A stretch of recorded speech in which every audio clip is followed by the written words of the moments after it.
The wedding chapel erupted in flames just as Emily Carrington whispered, "I do," through shattering stained glass and suffocating smoke. Her desperate scream pierced the mountain air until strong arms pulled her from beneath burning pews. Daniel Hayes, a widowed flower delivery man who'd lost everything to fire once before, didn't know the trembling bride in his arms would become his second chance at love. Welcome to a story where salvation comes wrapped in soot and ash. Stay with me until the end, and don't forget to comment your city below. I'd love to know how far this story has traveled. The morning had started like any other delivery day for Daniel Hayes. His weathered hands gripped the steering wheel of his flower van as it wound up the mountain road toward the Whitmore Chapel, the most exclusive wedding venue in Colorado's high country. The back of his van bloomed with arrangements, white roses, baby's breath, and lilies that filled the air with a sweetness that always made him think of Sarah. 3 years since the warehouse fire took her, and flowers still carried her ghost. "Daddy, can we get ice cream after your deliveries?" Lily's voice crackled through the phone speaker mounted on his dashboard. "We'll see, sweetheart. Be good for Mrs. Patterson, okay?" "I'm always good," his 7-year-old protested with mock indignation. "She's teaching me to knit. I'm making you a scarf. In July!" Daniel chuckled, the sound rusty but genuine. These small moments with Lily were the only times he truly smiled anymore.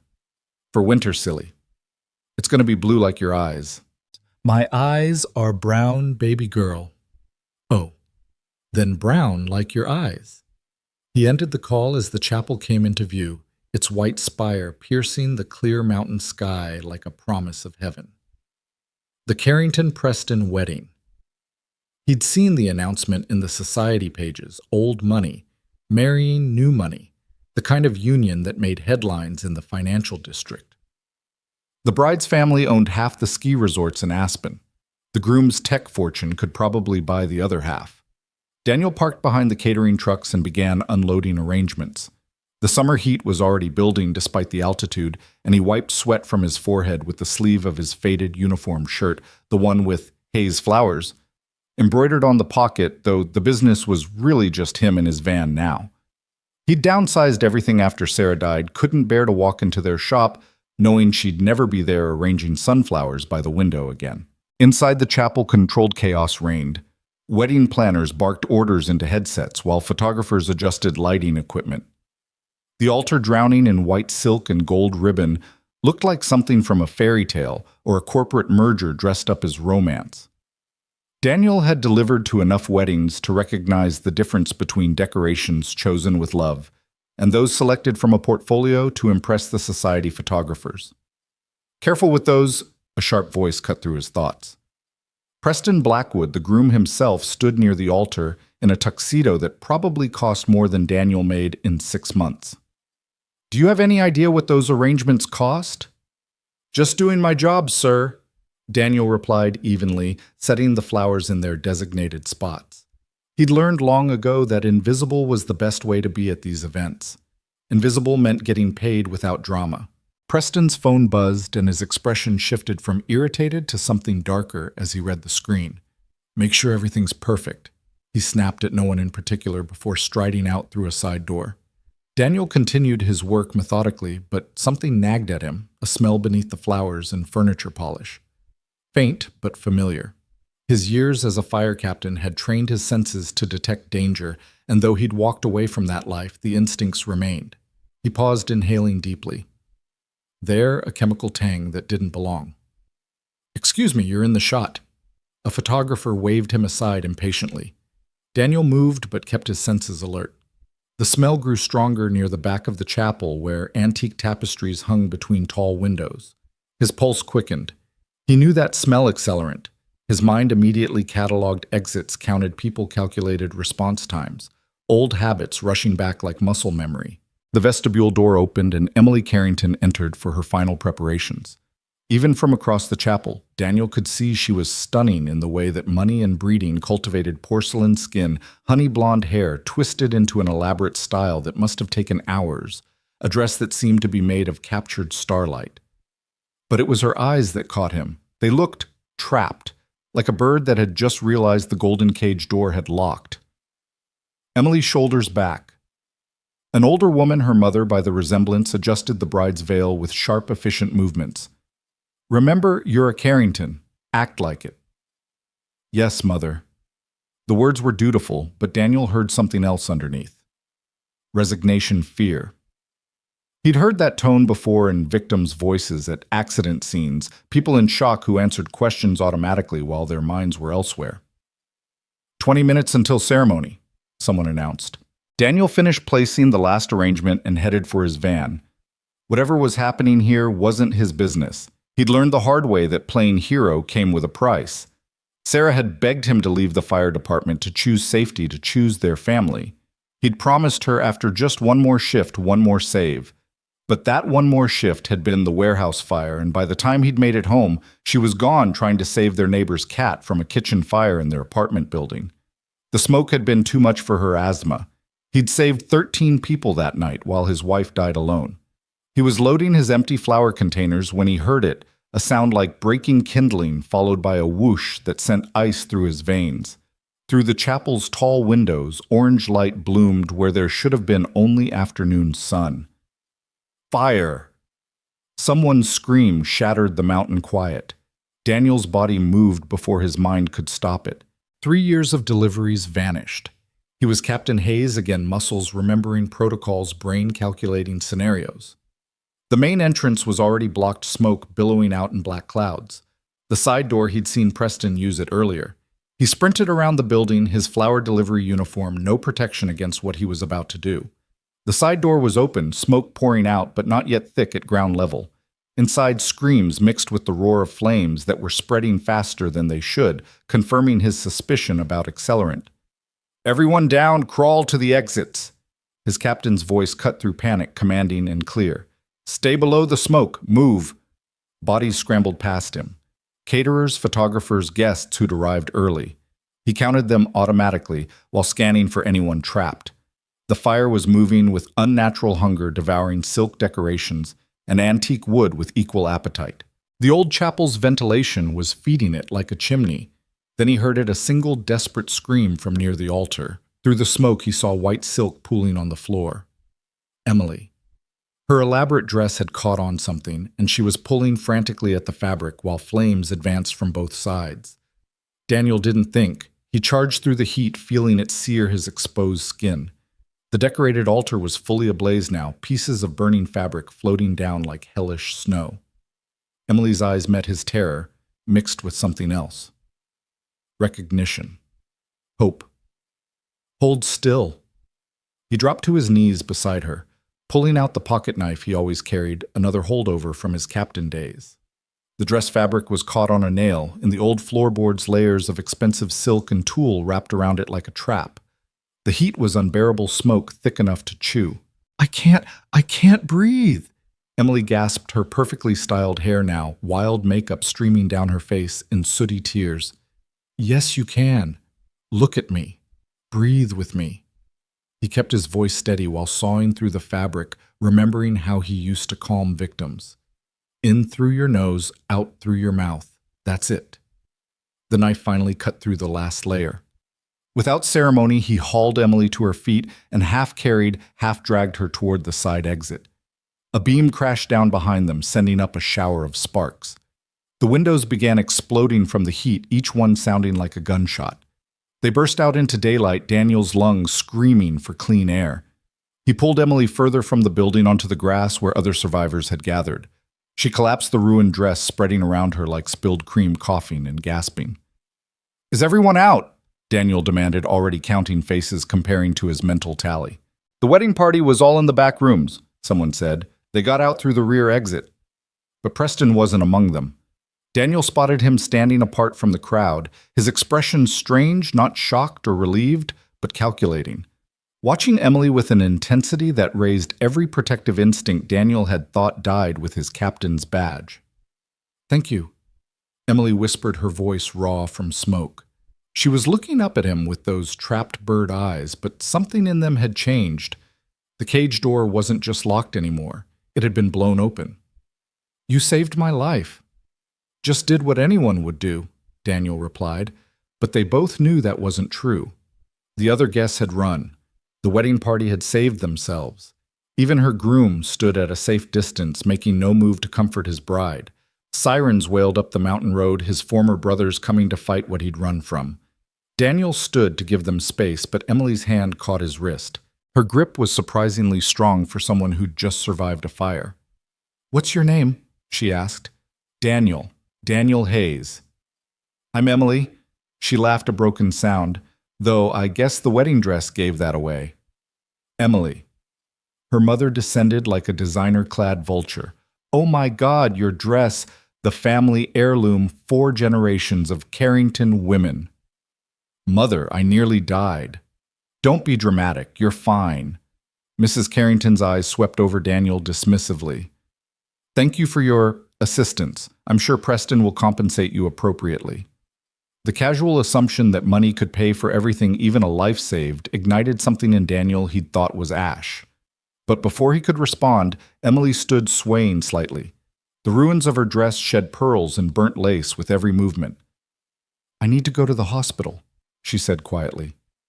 "Nonsense, the wedding can be rescheduled. The Pemberton Chapel has an opening next month." "Mother, stop." Emily's voice carried a strength that made everyone turn. "Just stop." Preston finally approached his phone, still in his hand. "Emily, darling, are you hurt?" The endearment sounded rehearsed. Daniel watched Emily's face, saw her notice the same thing. "I'm alive," she said carefully. "No thanks to you. I was making sure the insurance paperwork was started. The chapel was fully covered, and your father will want to know about liability." "Liability?" Emily's laugh had an edge now. "I nearly burned to death in my wedding dress, and you're worried about liability. Someone has to think practically." Daniel knew he should leave. This wasn't his business, wasn't his problem. But something about the way Preston looked at Emily, possessive but not protective, made him stay. He'd seen that look before in the eyes of arsonists watching their fires burn. The fire chief approached Jim Rodriguez, who'd been Daniel's lieutenant once upon a time. His eyes widened in recognition. "Danny? Jesus, what are you doing here?" "Flower delivery?" Daniel said simply. "Wrong place, right time." "From what witnesses are saying, more like right place, right time. You got the bride out."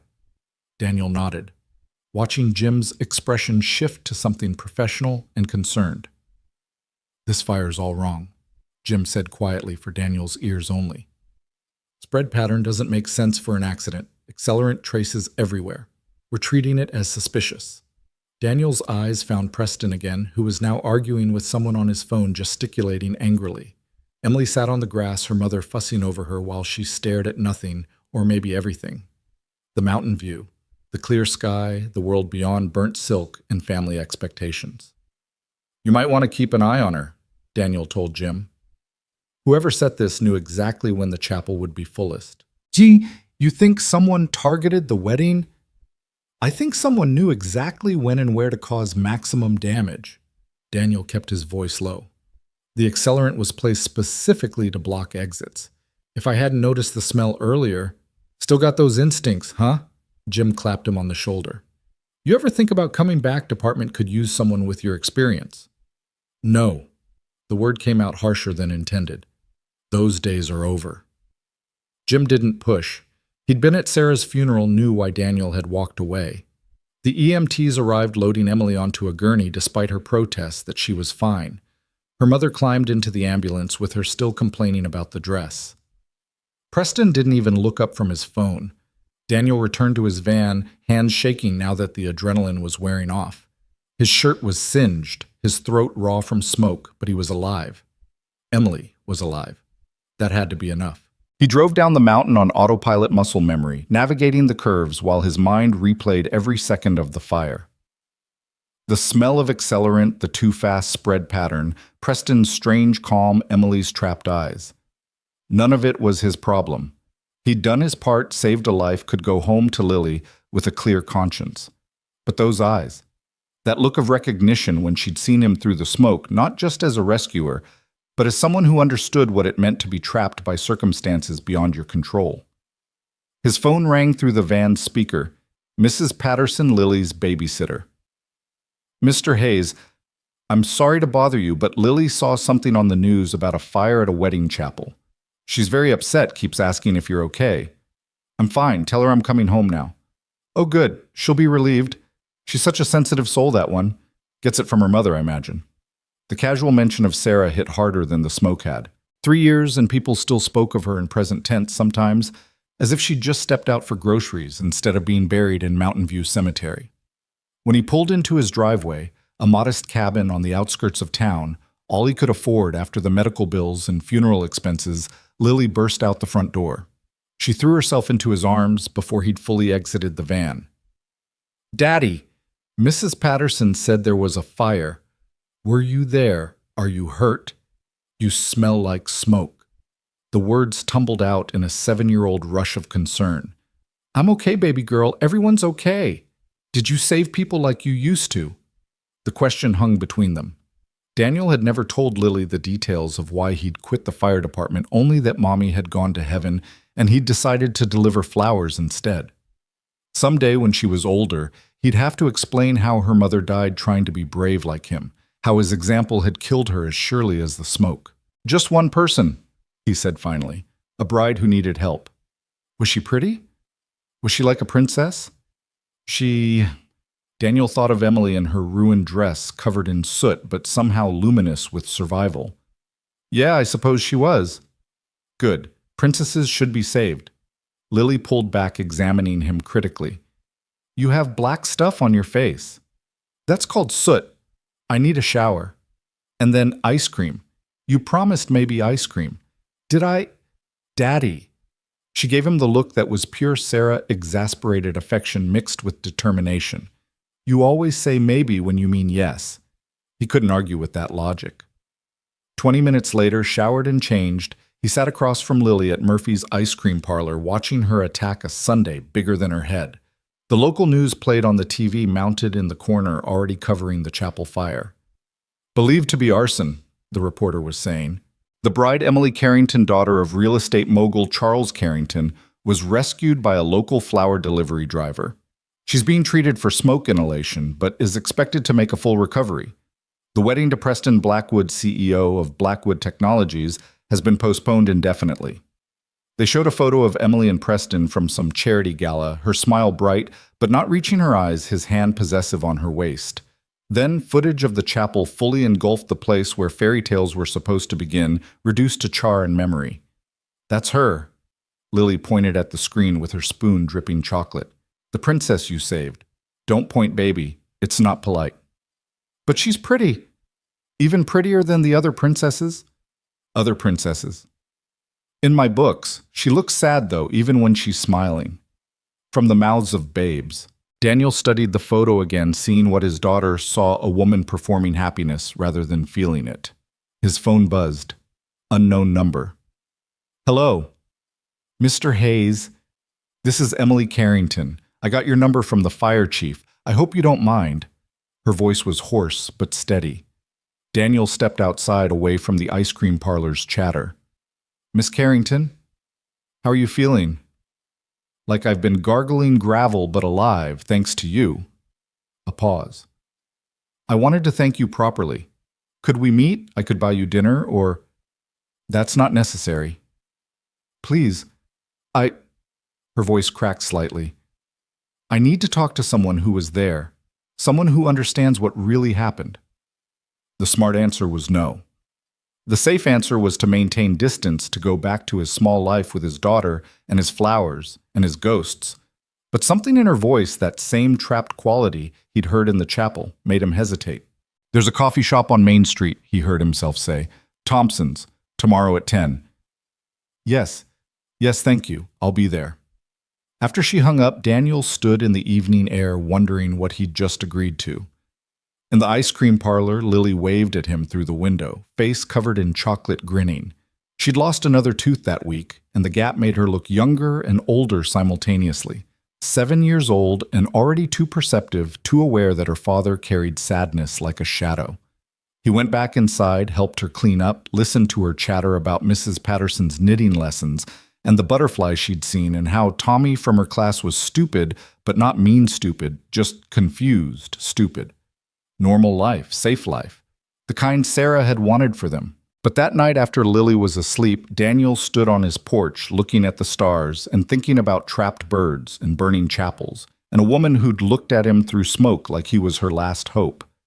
He thought about Preston's calculating expression and the accelerant placed just right to cause maximum casualties. He thought about Jim Rodriguez saying the fire was suspicious and his own instincts screaming that Emily was still in danger. Inside, Lily coughed in her sleep, just a normal cough, but it sent ice through his veins anyway. Ever since Sarah, every cough, every wheeze, every complaint about breathing sent him into hypervigilance. The doctor said Lily's lungs were fine, that she hadn't inherited her mother's asthma, but Daniel knew how quickly fine could become fatal. He checked on her, watching her chest rise and fall in the nightlight's glow. Her room was an explosion of pink and purple stuffed animals, standing guard drawings taped to every surface. She'd drawn their family last week, 3 figures holding hands, except one was floating above with wings. "That's Mommy watching us," she'd explained matter-of-factly, as if death was just another form of babysitting. The next morning came too soon.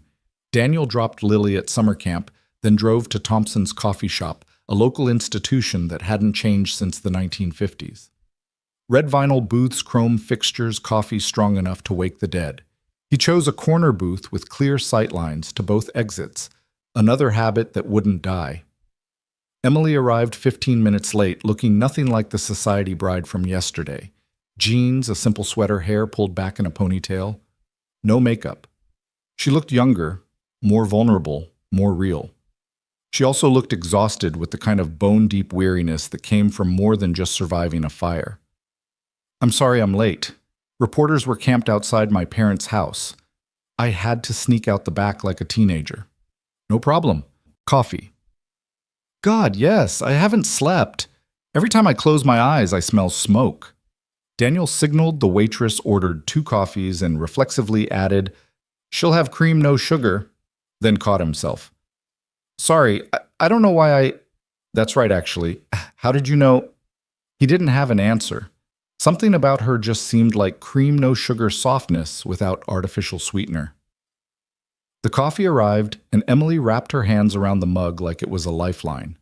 Up close, Daniel could see the bruises on her wrists where he'd grabbed her to pull her from the fire, could smell the lingering smoke in her hair, despite what must have been multiple showers. "The fire chief says it was arson," she said without preamble. "Someone tried to kill me, or all of us. I don't know which is worse." "What makes you think you were the target?" She looked up sharply. "You think so too." It wasn't a question. Daniel nodded slowly. The accelerant pattern was designed to trap anyone near the altar. You were supposed to be there the longest. The ceremony timing was precise. Someone knew exactly when you'd be most vulnerable. "In that dress I could barely walk, let alone run. 4 generations of Carrington women got married in that monstrosity. 20 pounds of silk and tradition." She laughed bitterly. "Mother's more upset about the dress than the attempted murder." "Do you have any enemies? Anyone who'd want to hurt you?" "Besides myself for agreeing to that wedding." She stirred her coffee absently. "I'm a Carrington. We collect enemies like some people collect stamps. Business rivals, spurned developers, environmental groups we've pissed off. Take your pick." "What about Preston?" The spoon clattered against the mug. "What about him?" "He was remarkably calm for someone whose bride almost died." "Preston doesn't do emotions. He does spreadsheets and profit margins and strategic advantages." Emily's voice was flat. "I was a strategic advantage. Carrington real estate connections plus Blackwood tech money equals empire." "So why marry him?" "Because that's what Carrington women do. We marry strategic advantages and have strategic children and throw strategic charity galas." She met his eyes. "You wouldn't understand." "My wife died 3 years ago," Daniel said quietly. "House fire. I was on shift saving strangers while she died, trying to save the neighbor's cat. So yeah, I understand doing what's expected even when it kills you." Emily's face softened. "I'm sorry. God, I'm sorry. Point is, everybody's got their cages. Question is whether you're ready to leave yours. Even if someone's trying to burn it down around me. Especially then." They sat in silence for a moment, the coffee shop's ambient noise, clattering dishes, morning conversation, the ancient radio playing country music filling the space between them. "There's something else," Emily said finally. "Preston had a massive insurance policy on me. Took it out 6 months ago, right after we got engaged. $10 million. Daniel's coffee mug stopped halfway to his lips. "That's a hell of a motive. It's also completely legal, and according to him, standard practice for high net worth couples." She pulled out her phone, showed him a text exchange. Preston asking if she was okay, reminding her about the insurance claims, suggesting they postpone the wedding until the investigation was complete. All perfectly reasonable, all somehow wrong. "He hasn't come to see me," she added. "Not once since the fire. Too busy handling things with his lawyers." "Are you staying with your parents?" "For now. Mother has the place locked down like Fort Knox. Security everywhere. She's convinced this is some competitor trying to tank our stock price." Emily traced the rim of her coffee mug. "But I can't shake the feeling that I'm not safe there either, that whoever did this knows exactly where I'll be." Daniel's protective instincts flared again, unwanted but undeniable. This wasn't his problem. He had Lily to think about, a quiet life to protect. But looking at Emily Young trapped, afraid he saw Sarah making a different choice. Saw what might have been if someone had been there to pull her from the smoke. "My cabin has a guest room," he heard himself say. "It's not fancy, but it's off the grid. Nobody would think to look for you there." Emily's eyes widened. "I couldn't impose—" "You wouldn't be. Lily, my daughter, she'd love the company. She thinks you're a princess. She saw the news. Atka. She sees everything. 7 going on 40. Daniel pulled out his wallet, left money for the coffee. "Think about it. Offer stands if you need it." He stood to leave, but Emily caught his hand. Her fingers were cold despite the hot coffee. "Why?" she asked. "Why do you care what happens to me?" Daniel thought about lying, about giving her something simple and digestible. But she deserved truth. "Because I've seen what happens when nobody intervenes, when people follow the script even when it's killing them. Sarah stayed in our apartment that night because I was supposed to be home. She waited until it was too late because that's what she always did. Waited for me to save the day. I can't watch someone else wait too long." Emily's grip tightened. "I'm not your wife, Daniel. You can't save her by saving me." "I know, but I can't stand by and watch you burn either." He left, then feeling her eyes on his back as he walked to his van. The smart money said this was a mistake, that getting involved with Emily Carrington and her complicated life would only bring trouble to his doorstep.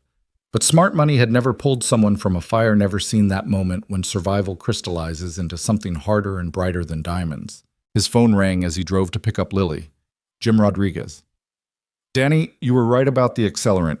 Professional job, but they made one mistake. Security camera across the street caught someone entering the chapel at 3 a.m. Couldn't see the face, but the build matches Preston Blackwood." Daniel's hands tightened on the steering wheel. "You bringing him in?" "Can't. His lawyers are already screaming about circumstantial evidence.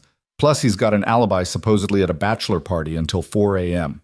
We're checking it, but these rich folks, they close ranks fast." "So Emily's still in danger?" "Probably.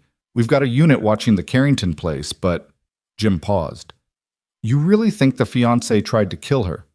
"I think someone wanted that wedding to end in flames, and Preston Blackwood stood to gain $10 million from it." Jesus. What kind of man tries to burn his bride alive? Daniel thought about Preston's calculating eyes, his immediate focus on insurance and liability. The kind who sees people as assets and liabilities instead of human beings. After picking up Lily from camp, she'd painted a picture of a flower that looked more like a cheerful explosion. They stopped at the grocery store. Daniel found himself buying extra food just in case. Lily noticed immediately. "Are we having a party?" "Maybe a guest." "The princess." Lily's eyes lit up. "Is the princess coming to our house?" "Maybe. Would that be okay?" "Yes, I can show her my rock collection and Mrs. Whiskers."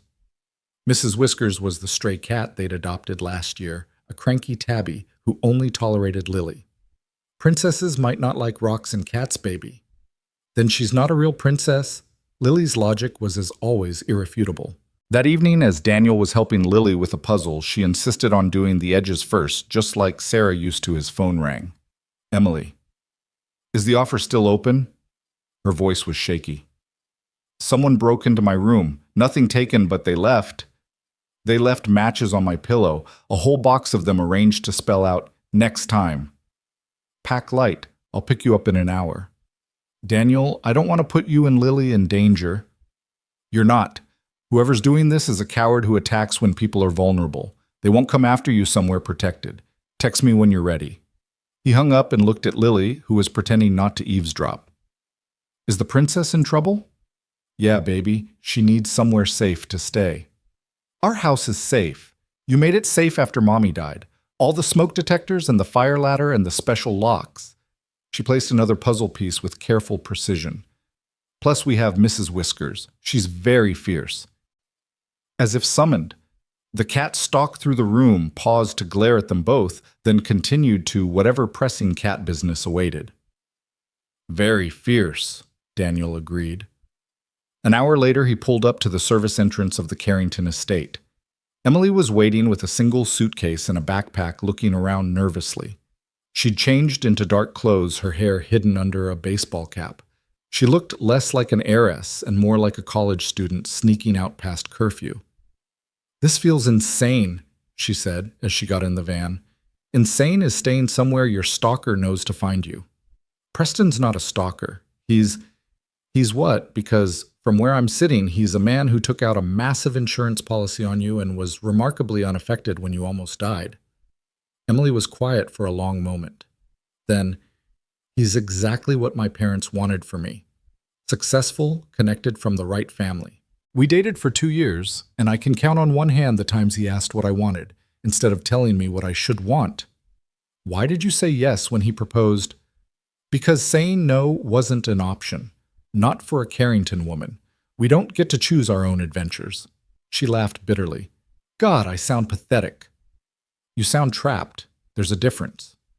They drove in silence through the mountain roads, the van's headlights cutting through darkness. Emily stared out the window at the passing trees, her reflection ghost-like in the glass. Tell me about your daughter, she said finally. Lily's 7 looks like her mother has my stubborn streak and Sarah's kind heart. She's convinced you're an actual princess, so I apologize in advance for whatever royal treatment she's prepared. I haven't been around kids much. What if she doesn't like me? She liked you from a photo. In person, you're doomed. She'll probably try to adopt you. The cabin looked warm and welcoming when they pulled up, lights glowing in the windows. Daniel had built it himself in the year after Sarah's death, needing something to do with his hands, while his heart learned to beat around the hole she'd left. It was simple, but solid. 2 bedrooms, 1 bath, a kitchen that opened to a living room with a stone fireplace. Nothing like the Carrington estate. But it was home. Lily was waiting at the door in her pajamas, the ones with unicorns that she'd insisted on buying, even though they were a size too big. She bounced on her toes as Emily got out of the van. Hi, I'm Lily. Are you really a princess? Do you like cats? We have one, but she's mean, except to me. Do you want to see my room? I cleaned it. The words tumbled out in an excited rush. Emily knelt down to Lily's level, something in her face softening. Hi, Lily. I'm Emily. I'm not really a princess, but thank you for letting me stay in your castle. It's not a castle. It's a cabin, Lily corrected seriously. But Daddy built it, so it's better than a castle. It has a tire swing. A tire swing definitely makes it better than a castle. Daniel watched them, something shifting in his chest. Emily looked different, talking to Lily, younger, less guarded, more like the person she might have been without the weight of the Carrington name. Come on. Lily grabbed Emily's hand. I'll show you the guest room. Daddy put flowers in there because you like flowers, right? Everyone likes flowers. Emily looked back at Daniel, a question in her eyes. He nodded, and she let Lily lead her into the house, chattering about everything from the best place to find cool rocks to why Mrs. Whiskers didn't like tuna despite being a cat. The guest room was simple, a bed dresser, small closet window looking out at the forest. Daniel had indeed put flowers in a vase on the nightstand, wildflowers Lily had picked that afternoon. Emily set down her suitcase, looking around with something like wonder. It's perfect, she said softly. The bathroom's across the hall, Daniel explained. Kitchen's open whenever you're hungry. Lily's bedtime is 8:30, but She'll try to convince you it's later. It's 8:45, Lily protested. 8:30. 8:35. Nice try, kiddo. 8:30. Lily sighed dramatically, then brightened. Emily, do you want to read my bedtime story? Daddy always does voices, but they're not very good. My voices are excellent, Daniel protested. Your dragon sounds like a sick cow. Emily laughed the first genuine laugh Daniel had heard from her. I'd love to read to you, Lily, but I should warn you my dragon might sound like a sick chicken. That's okay. Different is good. And that simply Emily Carrington, heiress, strategic advantage, nearly murdered bride, became Emily the woman hiding in their spare room who read bedtime stories with enthusiastic, if questionable, voice acting. Daniel listened from the hallway as Emily read about a brave mouse saving her family from a flood. Her voice growing more confident as Lily giggled at the silly parts and gasped at the scary ones. This was dangerous territory, letting someone into their carefully constructed life their safe routine. But hearing Lily laugh like that, seeing Emily shed her armor piece by piece, he couldn't regret it. After Lily was asleep, Daniel found Emily on the back porch wrapped in one of Sarah's old quilts he hadn't been able to donate. She was staring at the stars visible here in a way they never were in the city. Thank you, she said without looking at him, for all of this. For Lily. She's amazing. She gets that from her mother. Tell me about her. Sarah. Daniel sat in the other chair, the old wood creaking familiarly. She was a kindergarten teacher, loved her kids, loved growing things, loved terrible reality TV shows she'd never admit to watching. She had asthma badly, but never let it slow her down. We met at a fire safety presentation I was doing at her school. She heckled me about my PowerPoint. She sounds wonderful. She was.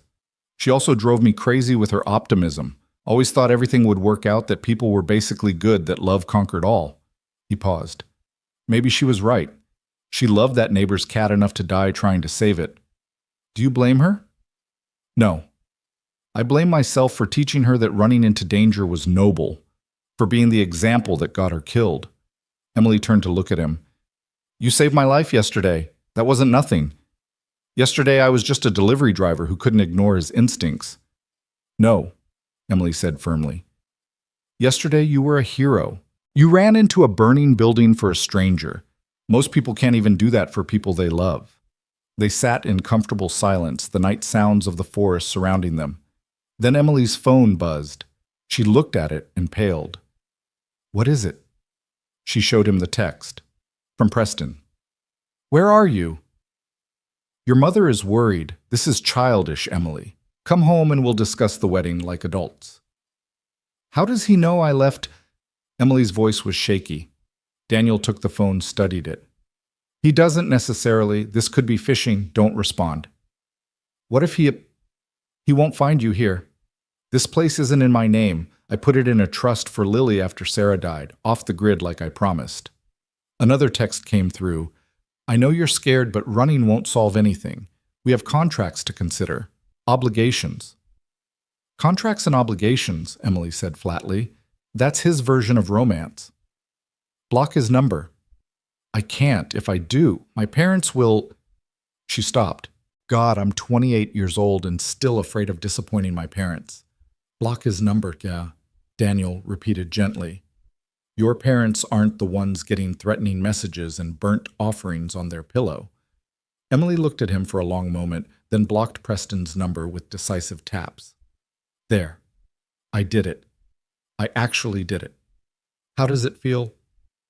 Terrifying and free. She pulled the quilt tighter. Is it wrong that the fire, as horrible as it was, feels like an escape, like the universe intervening to stop me from making the biggest mistake of my life? The universe didn't set that fire. A person did. Someone who wanted you dead. Or someone who wanted to set me free. Daniel frowned. You don't set someone free by trying to kill them. No, but what if they didn't mean for it to go that far? What if... Emily. His voice was firm. Whoever set that fire used accelerant. They blocked exits. They timed it for maximum occupancy. This wasn't a warning or a wake-up call. It was attempted murder. She deflated slightly. You're right. I know you're right. Some part of me wants to believe it wasn't Preston, that the man I was going to marry isn't capable of that. What does your gut tell you? My gut. She laughed humorlessly.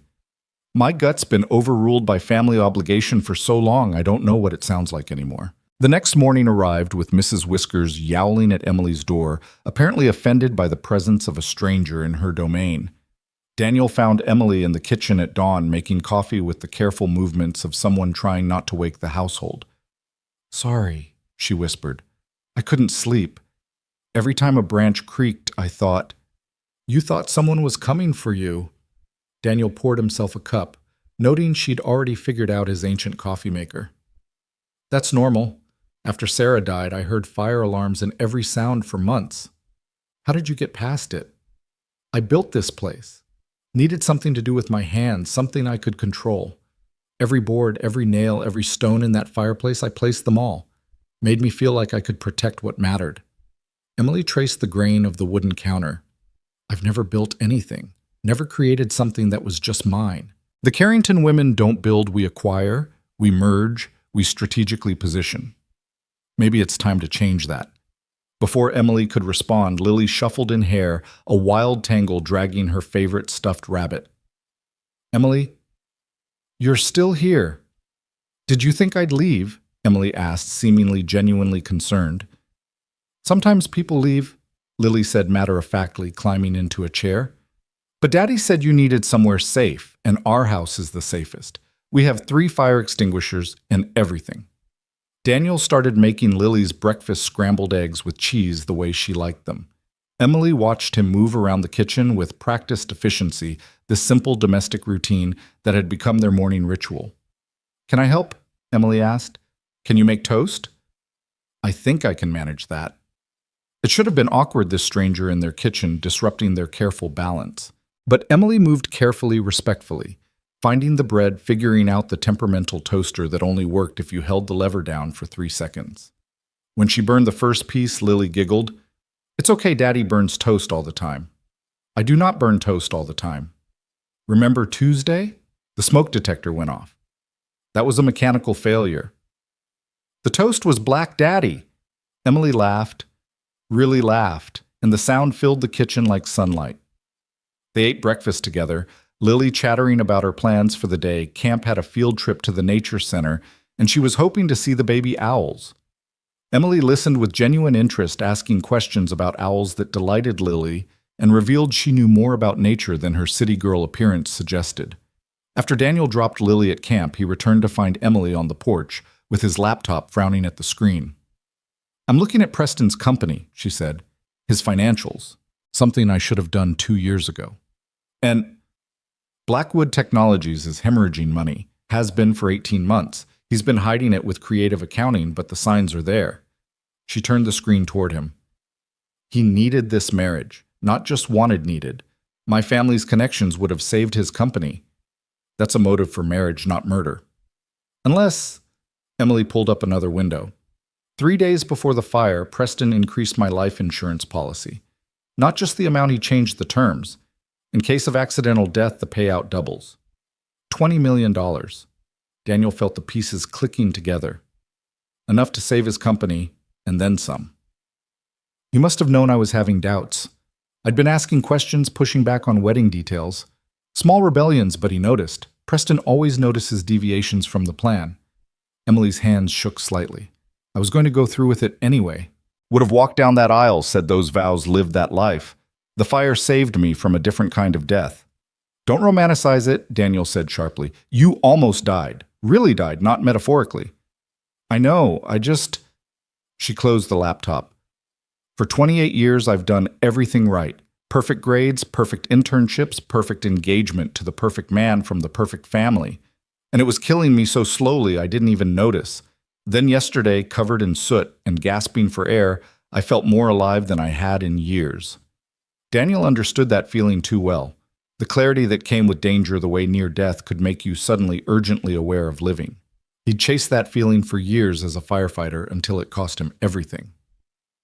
His phone rang. Jim Rodriguez. Danny, we've got a problem. Preston Blackwood's alibi checks out for the night before the fire. But here's the interesting part: he hired someone 2 weeks ago. Private security, he claimed. Except this security expert has a record. Arson for hire, though. We could never prove the hire part. You've got to be kidding me. It gets better. The guy's in the wind, disappeared right after the fire, but we found his motel room, and Danny, he had photos of Emily, dozens of them, daily routine schedules, every detail of the wedding planned out. Daniel looked at Emily, who was watching him with growing alarm. Is she safe? We don't know where this guy is, so I can't say yes. Keep her hidden. We're working on it, but these professionals, they're ghosts when they want to be. After Daniel hung up and explained, Emily went very still. He hired someone to kill me. Preston actually hired someone to burn me alive. We don't know that for certain. Yes, we do. Her voice was steady, but her hands trembled. He's a coward. Always has been. Has other people do his dirty work, hostile takeovers, firings, even breaking up with his ex-girlfriends. Of course he'd outsource murder too. Daniel's protective instincts roared to life. This wasn't just a scared woman anymore. This was an active threat, a professional killer potentially still hunting her. Every part of him that had been Captain Hayes wanted to take action to hunt down this threat and eliminate it. But he wasn't that person anymore. He was a single father who delivered flowers and couldn't afford to die playing hero. You should call your parents, get their security involved. No. Emily's response was immediate. They'd send me away, some secure facility in Switzerland or a yacht in international waters. I'd be safe, but I'd disappear. Just another Carrington asset to be protected and managed. Being managed beats being dead. Does it? Because from where I'm sitting, they're variations of the same thing. She stood pacing the porch with restless energy. I'm done running, done hiding, done being a victim in my own life. So what do you want to do? I want to fight back. I want to expose Preston for what he is. She stopped pacing, turned to face him. I want to learn to protect myself, the way you protected me. I'm not a teacher anymore. Haven't been for 3 years. But the knowledge is still there, the instincts. You proved that at the chapel. Daniel wanted to refuse, should refuse. Teaching Emily self-defense would mean spending more time with her, getting more involved, caring more than was safe. But looking at her fierce and frightened and determined, he saw a woman ready to transform, and some part of him wanted to witness that metamorphosis. Basic self-defense only, nothing fancy. Deal. They spent the afternoon in the clearing behind the cabin, Daniel teaching her fundamental moves, how to break a grip, where to strike for maximum effect, how to use an attacker's weight against them. Emily was a quick study athletic despite her privileged upbringing, and fearless in a way that concerned him. You're not trying to win a fight, he explained after she'd thrown herself into a move with too much aggression. You're trying to create an opportunity to escape. What if I can't escape? What if he corners me? Then you survive. Whatever it takes, you survive. She nodded, wiping sweat from her forehead. She'd stripped down to a tank top and yoga pants, and Daniel tried not to notice the way exertion brought color to her cheeks, the way determination transformed her from society princess to warrior. Again, she said. They practiced until the sun started sinking toward the mountains. Emily's movements became more fluid, more confident. She was finding her strength, and it was mesmerizing to watch. You're a natural, see, Daniel said as they took a water break. I had ballet for 15 years. It's just choreography with different intentions. She hesitated, then asked, could you teach me about fire? How to prevent it? How to escape it? Emily. I need to know. The nightmares. I keep dreaming I'm trapped again, but this time you don't come. I need to know I can save myself. So Daniel taught her about fire, how it moved, how to read smoke patterns, how to find exits by touch, how to protect her airways. He taught her about different types of fires and how to fight them, or when not to fight at all.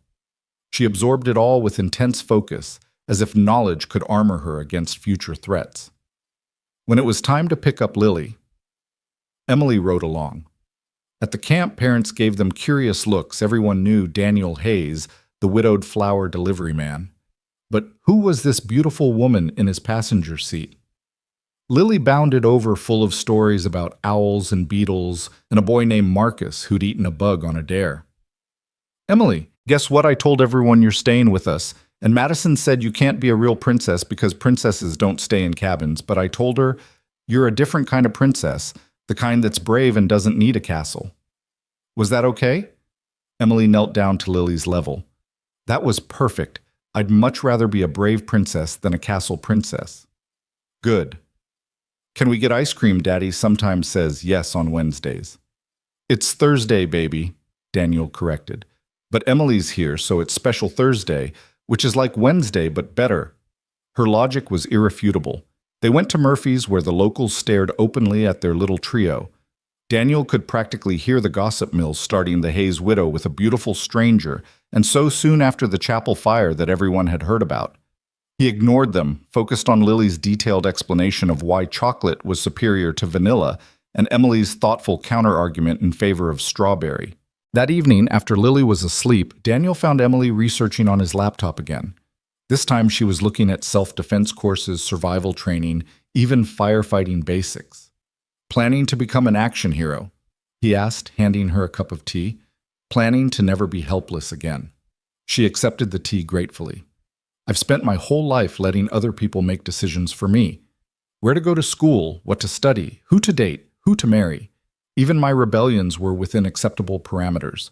But when I was trapped in that fire, I realized I'd been trapped long before the flames. So, what's your next move? I need to go back, face Preston, face my parents, end this properly. That's dangerous. The man who set the fire is still out there. Which is why I need you to come with me. She met his eyes. I know it's a lot to ask. You have Lily to think about, but I can't do this alone and I don't trust anyone else. Daniel should have said no, should have maintained boundaries, protected his quiet life. But Emily had started to feel less like an intrusion and more like she belonged here, reading to Lily, making coffee in the morning, practicing self-defense with fierce determination. Tomorrow, there's a Blackwood Technologies board meeting. Preston will have to be there, can't send a representative. I want to confront him publicly where he can't manipulate the situation. That's playing with fire, Emily. No pun intended. I've already been burned. What's left to fear? That night, Daniel couldn't sleep. He stood on the porch watching the stars and thinking about Sarah. What would she say about this?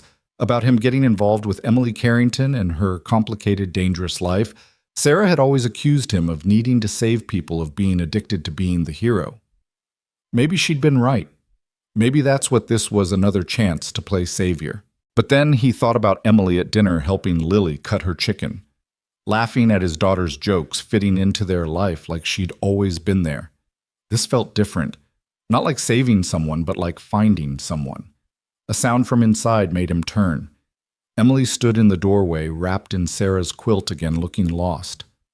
Couldn't sleep either, she asked. Too much to think about. She joined him on the porch. I keep thinking about what happens after tomorrow. If I confront Preston, if I break free from my family's expectations, then what? I don't know how to be anything other than a Carrington. You're already something else. You're the woman who survived a fire, who learned to fight back, who reads bedtime stories with funny voices and argues the merits of strawberry ice cream. That's here in this bubble. Out there in the real world. The real world is what you make it, Emily. This place, these moments, they're as real as anything else. She moved closer to him, and he could smell the smoke that still lingered in her hair despite multiple washings. Daniel, A car engine in the distance cut her off. At this hour, on this remote road, it could only mean trouble. Daniel immediately went into protection mode. Inside. Now. Get Lily and go to the bathroom. It's the most defensible room. Lock the door. Daniel? Go. Emily ran inside while Daniel grabbed the baseball bat he kept by the door. Not much against a professional, but better than nothing. The car got closer. Headlights sweeping across the trees. Daniel positioned himself on the porch, ready, but not aggressive, trying to project calm strength. The car pulled up a rental sedan. Preston Blackwood stepped out, looking immaculate despite the late hour. His expression was cold, calculating. Mr. Hayes. I understand you've been harboring my fiancée, ex-fiancée from what I understand, and she's a guest, not a fugitive. She's confused, traumatized from the fire, not thinking clearly. Preston approached slowly, hands visible, but body language threatening. I'm here to take her home. She doesn't want to go with you. What she wants is irrelevant. We have contracts, obligations, families depending on this union. Preston's mask slipped slightly, revealing something desperate underneath. Do you have any idea what's at stake here? What you're interfering with? I know you hired someone to kill her. Preston went very still. That's a serious accusation. It's not an accusation. It's a fact. The police know about your arsonist. They know about the insurance policy. It's over, Preston. You have no idea what you're talking about. But sweat beaded on Preston's forehead despite the cool night air. Emily belongs with me. We have an understanding. No, you had a business arrangement that you tried to terminate by fire. Now get off my property before I call the sheriff. Preston's composure cracked completely. You think you can protect her, a washed-up firefighter playing hero? I have resources you can't imagine. I will destroy you. Your little flower business, this cabin, that sweet daughter of yours.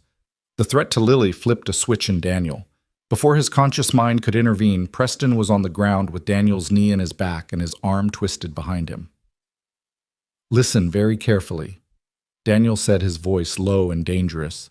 You come near Emily again, you come near my daughter, you even drive past this property, and I will end you. Not legally, not financially, physically, and I'll make it look like an accident. Believe me, I know how. He released Preston, who scrambled to his feet, suit covered in dirt, face twisted with rage and humiliation. This isn't over, Preston snarled. Yes, it is. The police are building their case. Your company is failing. Your reputation is about to be destroyed. The only choice you have left is how much dignity you leave with. Get in your car. Don't come back. Preston stood there for a moment, calculating odds, then apparently decided retreat was the better option. He got in his car and drove away, tires spinning in the gravel. Daniel found Emily in the hallway holding a sleepy, confused Lily. Was that a bad man, Daddy? Lily asked. Yes, baby, but he's gone now. Did you fight him like a superhero? Something like that. Good. Emily needs a superhero. Lily yawned hugely. Can I go back to bed now? After Lily was settled, Emily and Daniel sat in the kitchen, the adrenaline slowly fading. He threatened Lily, Emily said quietly. This is what I was afraid of. My problems becoming your problems. Our problems, Daniel corrected. He threatened my daughter. That makes it very personal. What if he comes back? What if he sends someone else? Then we'll be ready. But I don't think he will. Preston's a coward and a bully. Now that he knows he can't intimidate us, he'll look for easier targets. Emily was quiet for a moment. Then, you were different with him. Dangerous. That wasn't the flower delivery man talking. No, that was the father. And the man who... He paused, not sure how to finish. The man who what? The man who cares about you more than he should.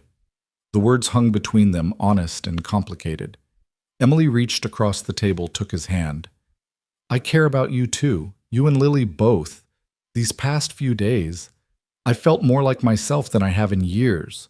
Or maybe I'm feeling like who I could be if I was brave enough. You are brave enough. You survived the fire. You stood up to your family. You're rebuilding your life. With your help. We all need help sometimes. They sat their hands linked across the kitchen table while the night deepened around them. Tomorrow would bring confrontations and complications.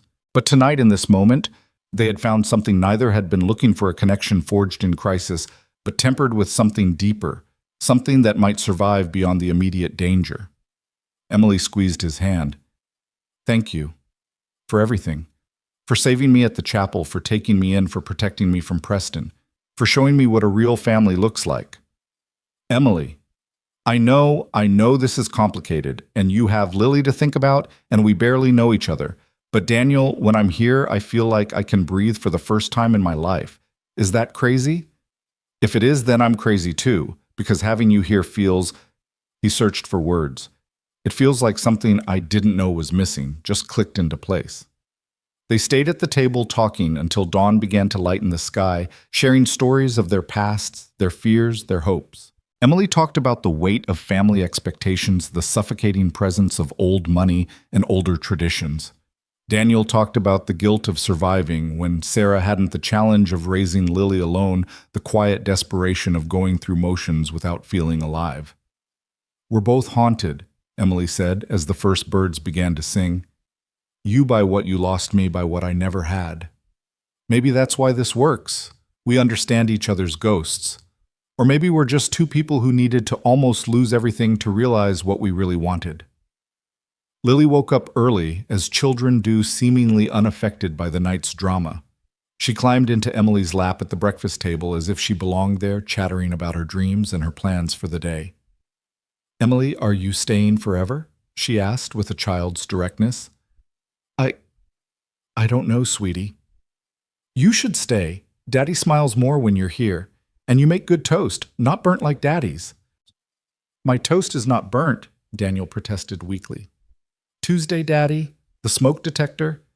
Emily laughed, hugging Lily closer. "We'll see." "Okay. Adult stuff is complicated." "Adults make everything complicated. Kids know better. If you like someone, you keep them. Like Mrs. Whiskers. We liked her, so we kept her." "Lily people aren't cats," Daniel said. "No, but the principle is the same," Lily said seriously, and both adults had to admit she had a point. After breakfast, Daniel called Jim Rodriguez to report Preston's visit. Jim wasn't happy about the confrontation, but admitted it might have been necessary.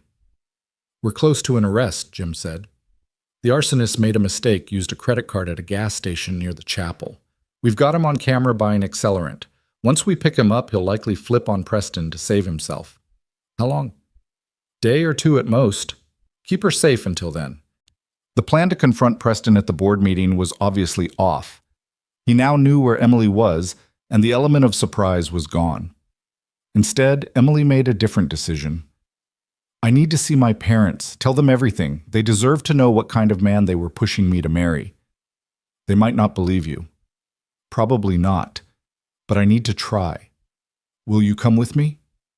Daniel thought about it. Meeting the Carringtons, entering their world, making this relationship, whatever it was, more real and complicated. Then he looked at Emily, brave and determined despite everything, and knew his answer. "Of course." They left Lily with Mrs. Patterson, though she protested being left out of the adventure.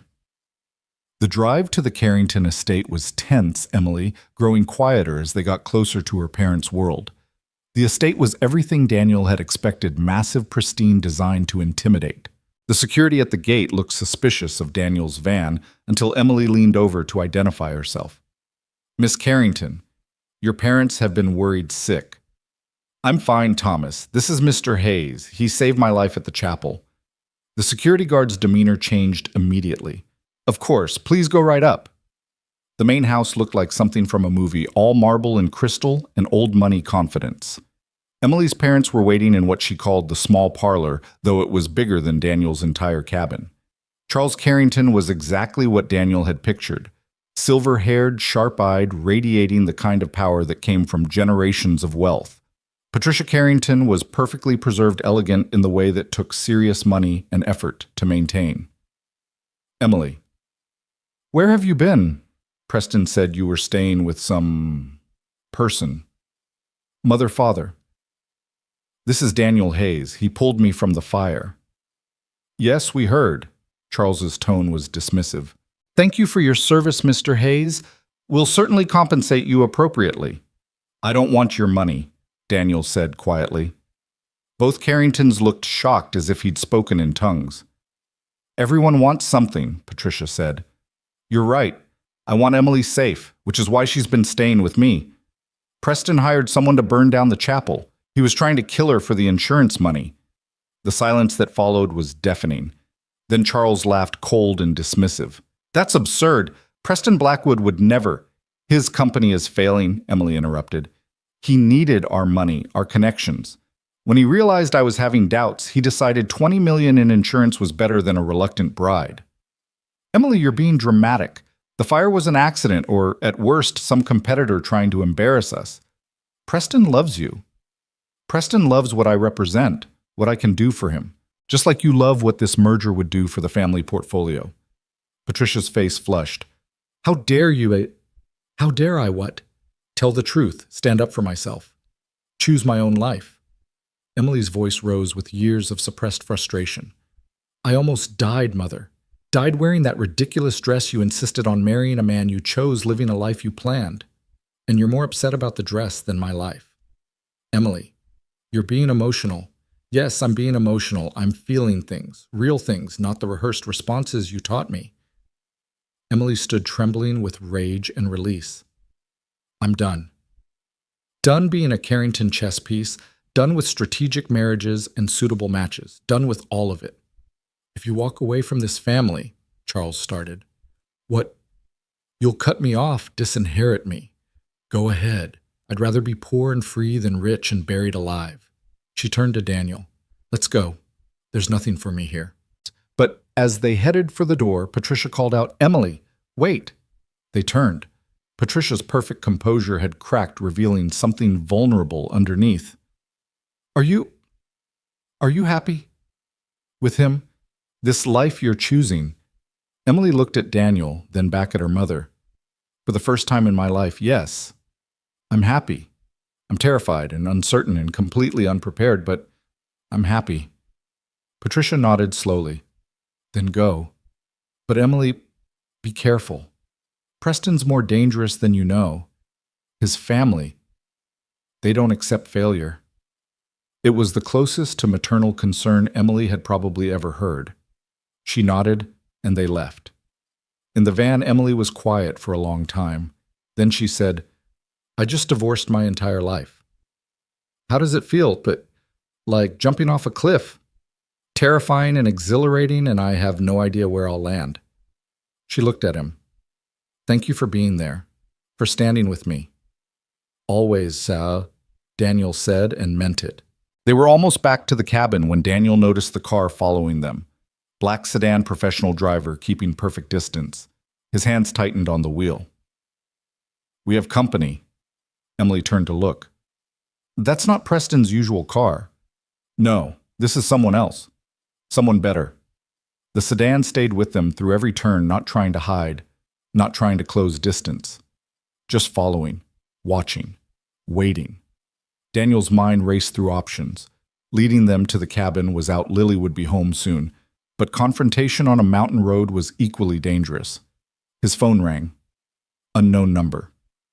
Daniel Hayes. The voice was professional cold. Who is this?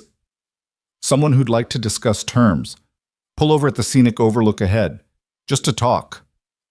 Daniel glanced at Emily, who'd gone pale, but nodded.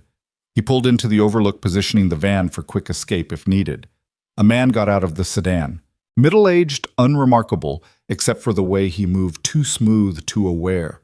Professional muscle. Mr. Hayes, Miss Carrington. My employer would like the situation resolved quietly. Your employer being Preston Blackwood, Daniel said. My employer being someone who has invested significantly in Mr. Blackwood's future. The wedding needs to happen. Miss Carrington needs to reconsider her position. Or what Emily's voice was steadier than Daniel expected. Or things become complicated, for everyone. Mr. Hayes has a daughter, I understand. 7 years old, attends Mountain View Day Camp, allergic to strawberries. The threat was subtle but clear. They'd researched. Lily knew her routines, her vulnerabilities. Daniel's vision went red. If you go near my daughter, no one wants that. We're businessmen, Mr. Hayes. We prefer negotiation to other methods. Miss Carrington returns to Mr. Blackwood, the wedding proceeds as planned, and everyone stays safe. Simple. I'd rather die, Emily said flatly. That can be arranged too, though it would be messier. The insurance would still pay out, though Mr. Blackwood would have to play the grieving widower. He's prepared for either scenario.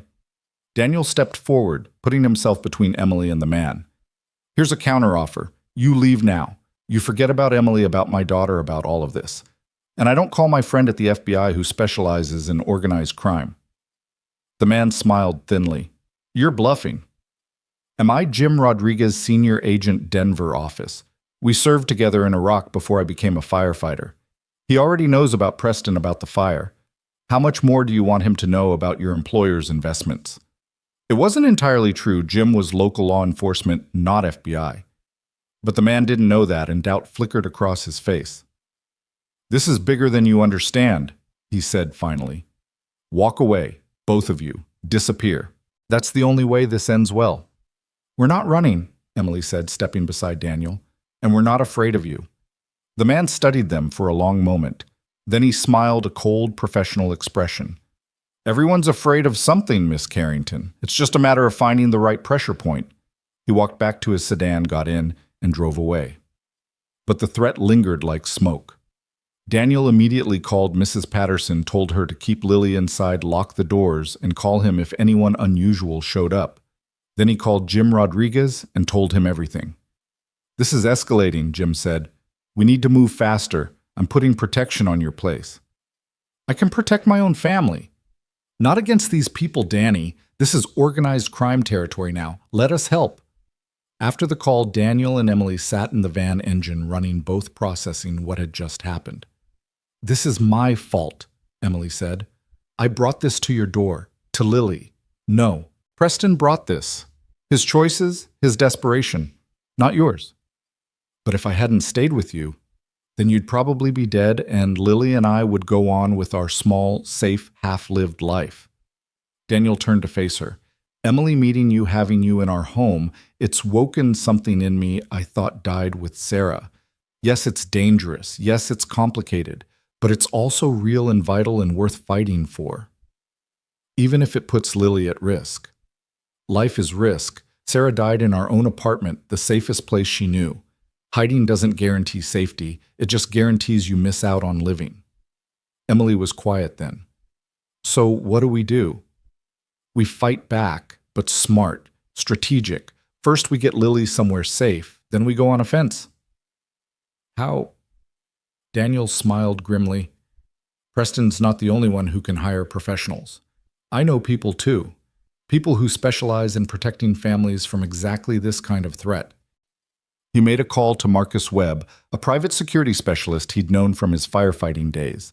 Marcus had left the department to start his own firm after his partner was killed by a stalker who'd fixated on his partner's wife. "Danny Hayes. Been a long time.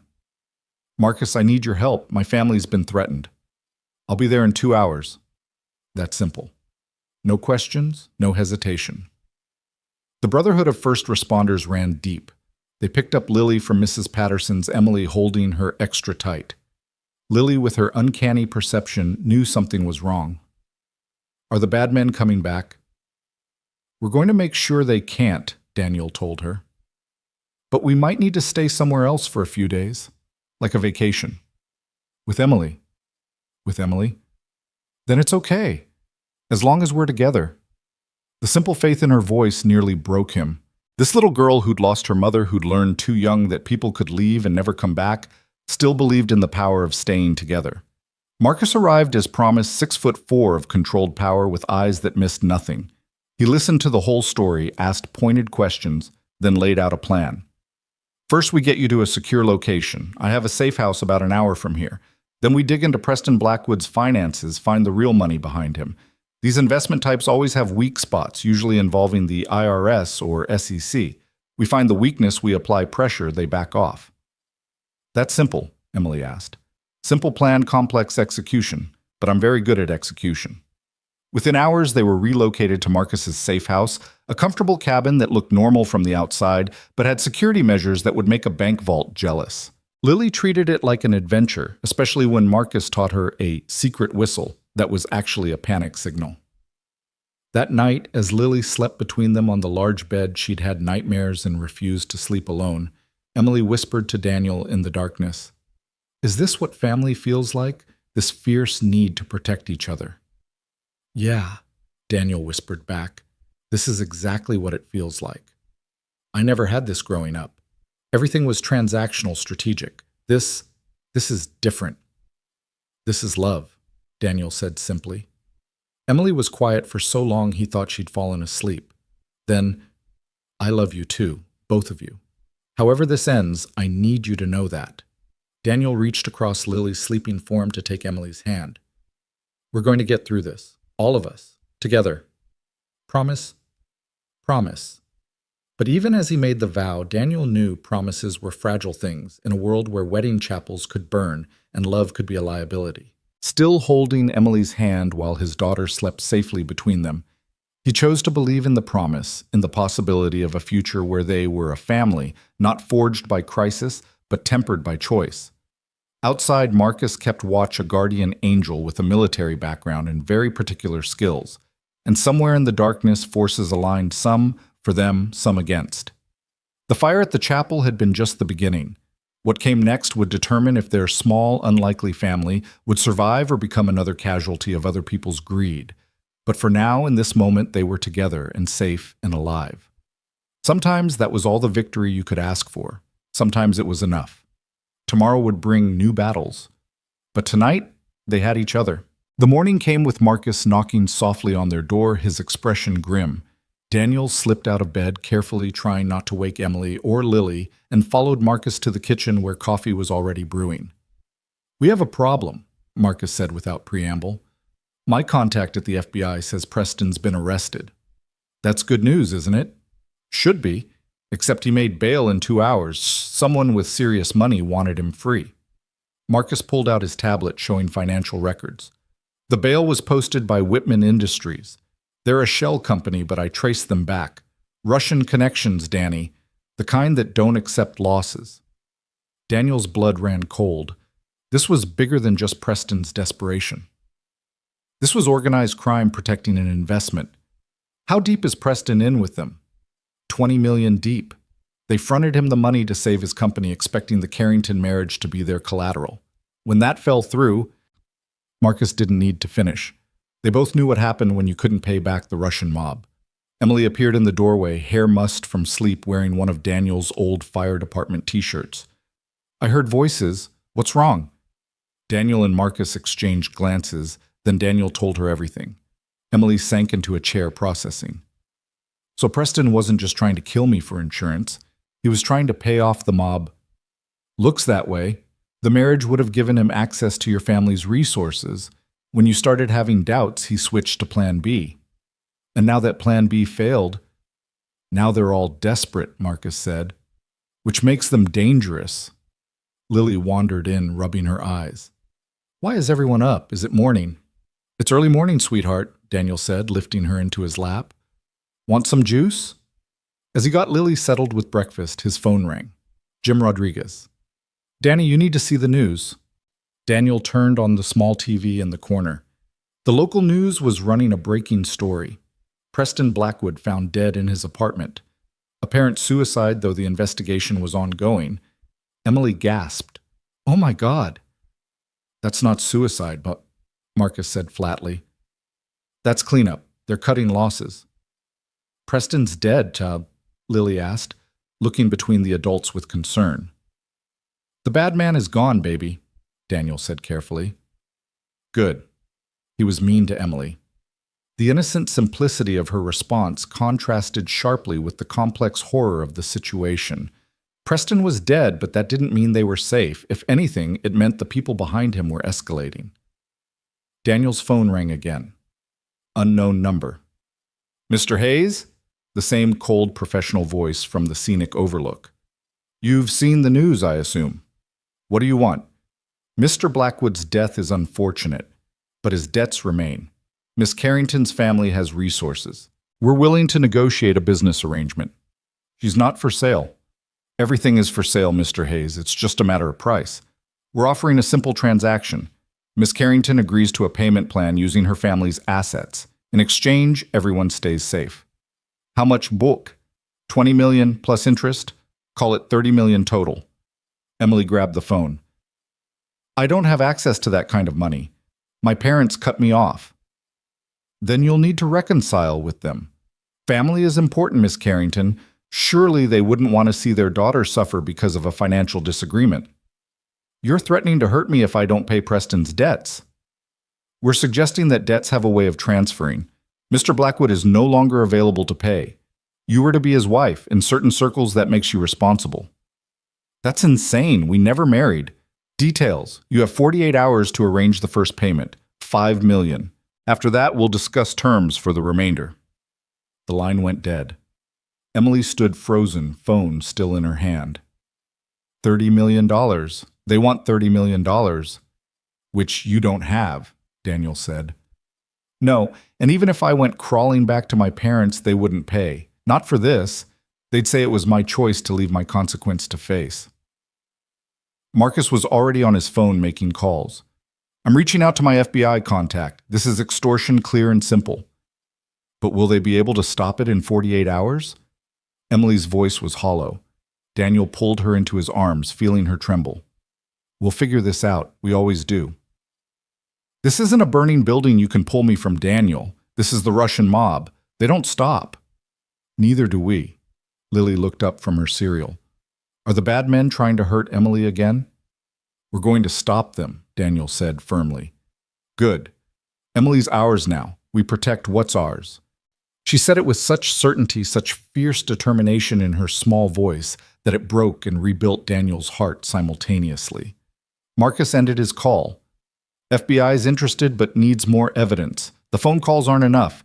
We need proof of the threats, proof of the connection to Preston's death. How do we get that? We make them come to us. Set up a meeting record, everything. That's dangerous, Daniel protested. Everything about this is dangerous, but it's our best shot. Emily straightened that determination Daniel had come to admire, filling her eyes. I'll do it. I'll set up the meeting. Emily, no. Daniel, I'm tired of running, tired of hiding. These people think I'm weak, that I'm just some rich girl they can manipulate. Let's show them they're wrong. Over the next hour, they planned carefully.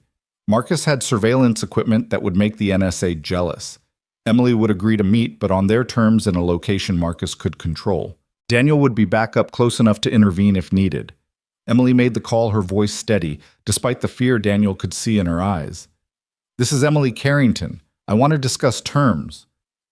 Miss Carrington, how refreshing to hear from you directly. I can get the money, but I need guarantees. Papers showing Preston's debts will be cleared. Legal documents. That can be arranged. Where would you like to meet? There's a restaurant in Vale, the Blackbird. Private room in the back. Tomorrow at noon. Public place. Smart. Very well. Come alone. No, I bring my financial advisor. This is a business transaction. You said so yourself. A pause. Acceptable. Tomorrow at noon. After she hung up, Emily's hands shook. Daniel took them in as steadying them. You don't have to do this. Yes, I do. Not just for me. For us. For the family we're building. She looked at Lily, who was coloring at the table, humming to herself. She deserves a life without looking over her shoulder. We all do. That afternoon, while Marcus made preparations, Daniel took Lily for a walk in the woods behind the safe house. She held his hand, skipping occasionally, pointing out birds and interesting rocks. Daddy, is Emily going to stay with us forever? I hope so, baby. Me too. She makes you happy. You don't have the sad eyes when she's around. I have sad eyes. Since Mommy went to heaven, but they're getting better. Emily's helping them get better. The wisdom of children never ceased to amaze him. Lily saw everything understood more than she should have to at 7 years old. Would it be okay with you if Emily stayed, if we became a real family? Lily stopped walking, turned to face him with serious eyes. Daddy, we're already a real family. We just need to make it official. How do we do that? Well, in movies, people get married and live happily ever after. Life's not a movie, sweetheart. No, but sometimes it can be better. Movies end. Life keeps going. That evening, as they prepared for tomorrow's dangerous meeting, Daniel found Emily on the porch of the safe house watching the sunset. She'd been quiet since the phone call, processing everything. Scared? He asked, sitting beside her. Terrified, but also ready. Does that make sense? Perfect sense.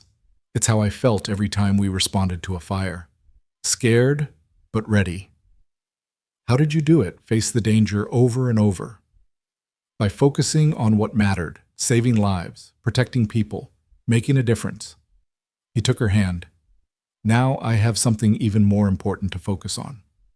Lily, both of you. This family we're building against all odds and logic. Emily turned to face him fully. Daniel, if something happens tomorrow, nothing's going to happen. Marcus and I won't let it. But if it does, I need you to know something. She took a breath. These past days with you and Lily have been the happiest of my life. Not the easiest, definitely not the safest, but the happiest. You showed me what real love looks like. Not strategic partnerships or advantageous mergers, but real messy, dangerous, beautiful love. Emily. She pressed a finger to his lips. Let me finish. If something happens, I want you to tell Lily that I loved her like she was my own, that she taught me about bravery and wonder and the importance of not burning toast, and I want you to know that you saved me long before you pulled me from that fire. You saved me from a life that was slowly suffocating me. Daniel kissed her, then pouring everything he couldn't say into the connection. When they pulled apart, he rested his forehead against hers. Nothing's going to happen. We're going to get through this, get married, give Lily the family she deserves, and live a beautifully boring life where the biggest danger is my burnt toast. Promise. Promise. That night, they all slept in the same bed again, Lily insisting she needed to keep them both safe. As Daniel lay awake, listening to their breathing, he thought about Sarah, wondered what she would think of all this. He liked to think she'd approve, that she'd want him to find love again, to give Lily a complete family. But mostly he thought she'd be proud that he was fighting for something again, not just existing, but truly living. The next morning came too quickly. Marcus had already left for the restaurant, setting up surveillance equipment. Daniel would follow, with Emily playing the role of her financial advisor. Remember, Marcus said over the phone, get them talking. We need them to explicitly state the threats, the connection to Preston, the amount. The more they say, the stronger the case. Emily dressed carefully, professional, but not flashy, trying to look like someone who had access to money but wasn't flaunting it. Daniel wore his only suit, the one from Sarah's funeral that he'd sworn he'd never wear again. You look handsome, Emily said, adjusting his tie. You look brave, he replied. I don't feel brave. Courage isn't the absence of fear, it's action in spite of fear. Who said that? My old fire chief. Right before we went into a chemical plant fire that should have killed us all. Did it? We're here, aren't we? Lily hugged them both goodbye, extracting promises that they'd come back safe and bring ice cream. Mrs. Patterson had arrived to watch her, the older woman's face grim with understanding. You bring her back safe, she told Daniel quietly. That little girl needs a mother, and she's chosen Emily. I will. The drive to Vale was tense. Emily fidgeted with her phone, reviewing the wire transfer documents Marcus had created, fake but convincing enough to buy them time. What if they know it's a trap? She asked. Then we improvise, but they won't. They're confident, arrogant.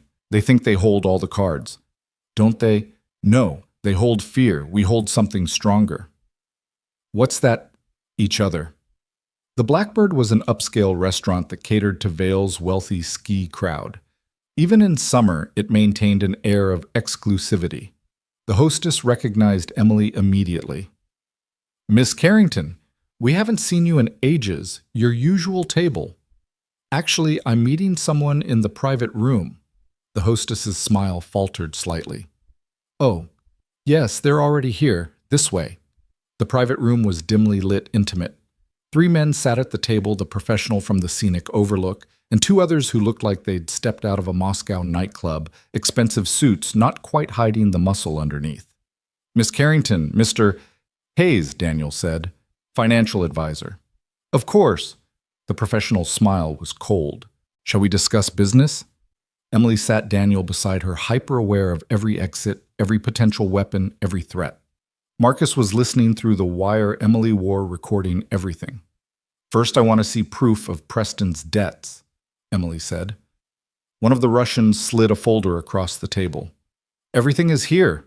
Loans, interest, penalties. Mr. Blackwood was quite desperate. Emily reviewed the documents, her face carefully neutral. This says 20 million principal, plus interest, plus penalties for non-payment, 30 million total as discussed. And if I pay, this all goes away. No more threats, no more contact. We're businessmen, Miss Carrington. Once debts are settled, business is concluded. And if I can't pay, the professional leaned forward. Let's not explore that option. You have such a lovely new family. The little girl, what's her name, Lily, charming child. It would be a shame if what? Emily's voice was steel. If she had to grow up without parents. Again. Daniel's hands clenched under the table. Every instinct screamed to attack, but he held still, knowing Marcus needed more. You're threatening a child. We're discussing consequences, cause and effect. You pay, everyone stays safe. You don't. He shrugged eloquently. I need time to arrange the full amount. You have 48 hours for the first $5 million. Then we discuss terms for the rest. I can do $5 million today, Emily said, pulling out her phone. Wire transfer, but I need guarantees. What kind of guarantees? That you'll leave Daniel and Lily alone. They're not part of this. They became part of this when you involved them. But pay your debts, and they have nothing to fear. Emily began entering information into her phone, the fake transfer Marcus had set up. I need the account information. As the Russian gave her the routing numbers, he made a crucial mistake. This is the same account we used for Blackwood's transactions. The FBI traces those, they find nothing. We're very careful. There it was, direct connection between Preston's debts and these men. Marcus would have enough. Transfer initiated, Emily said, showing them the confirmation screen. It'll process within 24 hours. Excellent.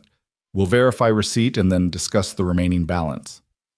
Actually, Emily said, standing, we're done discussing anything. The men tensed. Excuse me? This conversation has been recorded. The FBI has everything, your threats, your admission to the Preston connection, the extortion attempt. They're probably already freezing that account. The professional stood slowly. You think you're clever. No, I think I'm done being a victim. One of the Russians reached inside his jacket, but Daniel was already moving. 3 years of retirement hadn't dulled his instincts. The man went down hard, Daniel's elbow connecting with his temple. The second Russian lunged, but Daniel had played this game before, redirecting momentum using the attacker's weight against him. The professional pulled a gun aimed at Emily. Time slowed. Daniel saw the finger tightening on the trigger, saw Emily's eyes widen, saw death coming for someone he loved. Again. He moved without thinking, putting himself between Emily and the gun. The shot was thunderous in the small room. Daniel felt the impact, the burn of the bullet tearing through his shoulder, but adrenaline kept him moving. He crashed into the gunmen, both of them going down, wrestling for the weapon. Daniel! Emily's scream cut through everything. Marcus burst through the door with FBI agents' weapons drawn.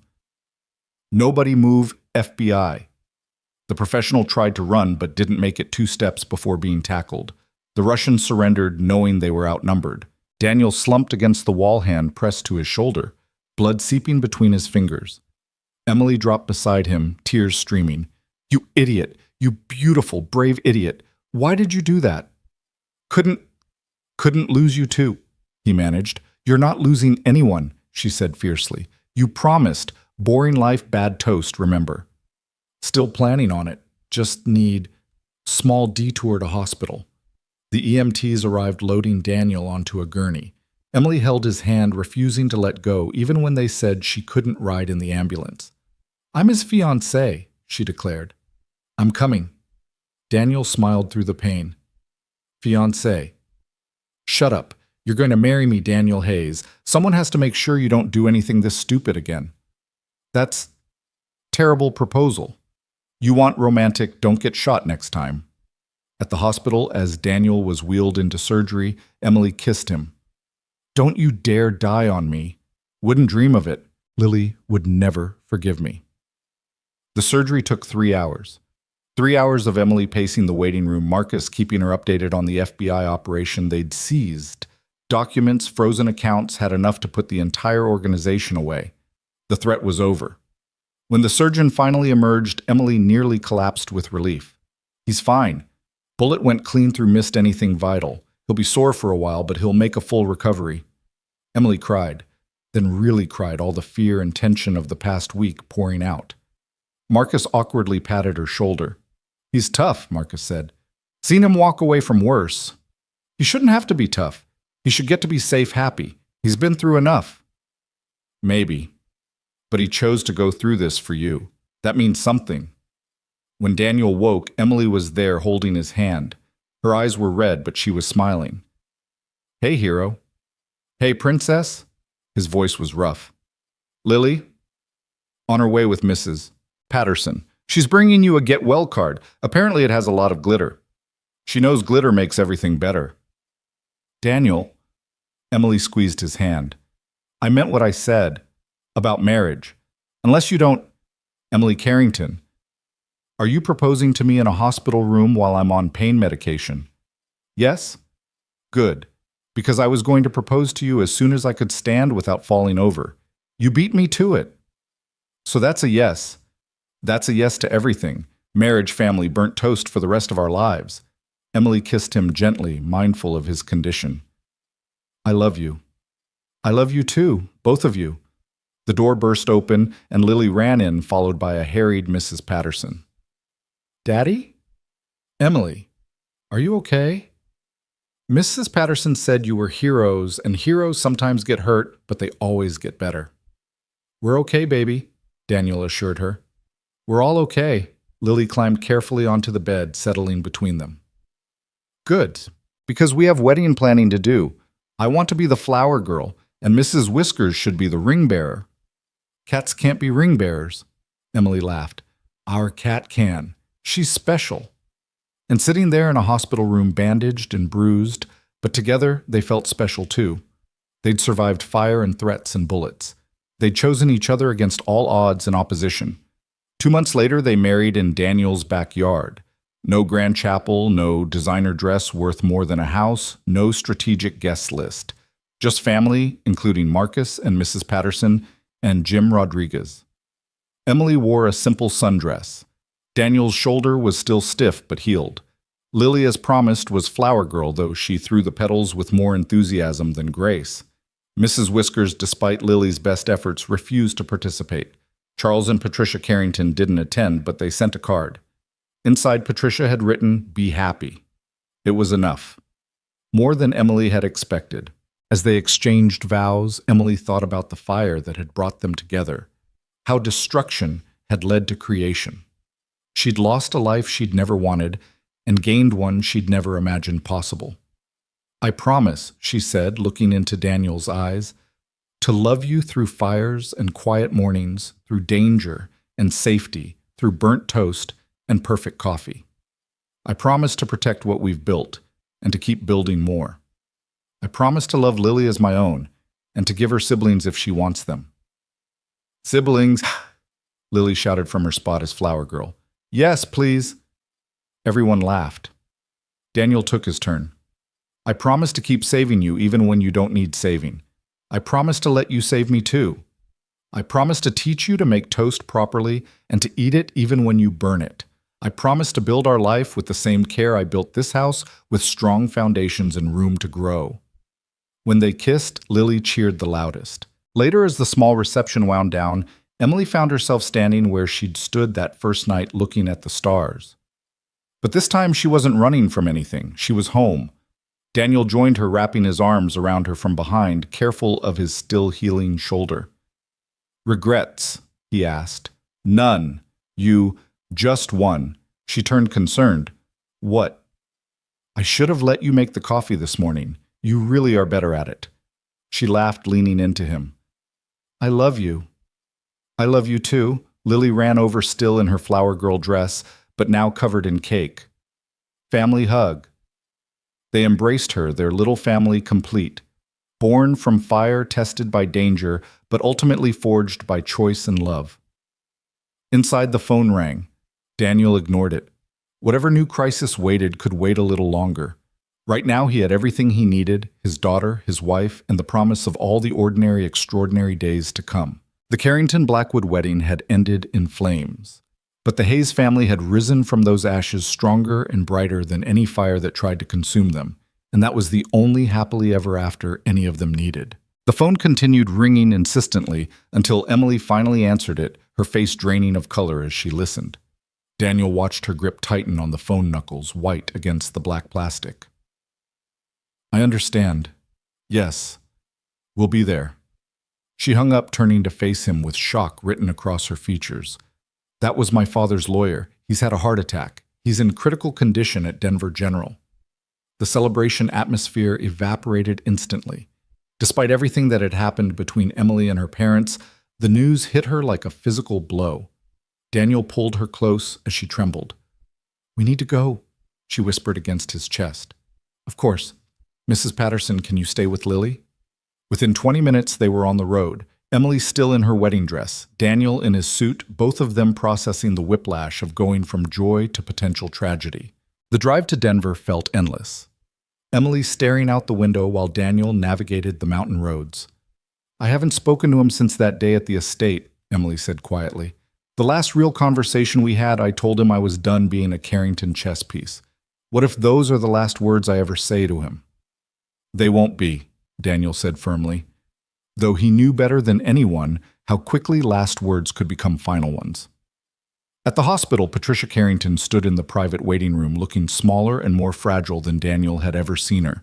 Her perfect composure had cracked, revealing a frightened woman beneath the society facade. "Emily Chose Sami," she said, and then noticed their attire. "You got married today." "Mom, He would have wanted to know. Despite everything he would have wanted to know." Patricia's voice broke slightly. "He's been struggling since you left. The stress of the investigation into Preston's death, the shame of almost losing you to that man, the guilt. He blamed himself for pushing you toward that marriage." Emily moved toward her mother tentatively, as if approaching a wounded animal. "How bad is it?" "They're operating now, triple bypass. The doctors say—" Patricia paused, composing herself. "They say it's 50-50. Emily took her mother's hands, the first genuine physical contact Daniel had seen between them. "He's strong. He'll make it through." "He kept your room exactly as you left it," Patricia said suddenly. "Wouldn't let me change anything. Said you might come home someday. Even after you made it clear you wouldn't, he kept hoping." The surgeon emerged 3 hours later, exhaustion evident in his posture but relief in his eyes. "The surgery was successful. He's stable but critical. The next 24 hours will tell us everything." Patricia sagged with relief, and Emily caught her, supporting her to a chair. Daniel watched this reversal, Emily taking care of her mother instead of being managed by her, with a sense of something shifting, relationships realigning. "Can we see him?" Emily asked. "One at a time, briefly. He's sedated, but sometimes patients can hear familiar voices." Patricia went first, returning with red eyes and trembling hands. Then Emily entered the ICU, Daniel waiting outside, watching through the glass as she took her father's hand and spoke words he couldn't hear. Whatever she said, tears rolled down her cheeks as she said it. When she came out, she walked straight into Daniel's arms. "I told him I forgive him, that I love him, that I want him to meet his son-in-law properly." "That's good. That's healing." "He looked so small, Daniel. My father, who always seemed larger than life, looked fragile and human and old." They stayed at the hospital through the night, taking shifts with Patricia. Around 3 in the morning, Daniel found his new mother-in-law standing at the window staring at the city lights. "She chose well," Patricia said without turning. You're nothing like what we would have picked, but you're exactly what she needed." "Mrs. Carrington." "Patricia. We're family now, apparently." She turned to face him. "I researched you, of course. After Emily disappeared to your cabin. Former fire captain, decorated for valor, widowed tragically. You saved 13 people the night your wife died." 14? Daniel corrected quietly. "I saved 14. Emily makes 14. "No," Patricia said with surprising firmness. "Emily saved herself.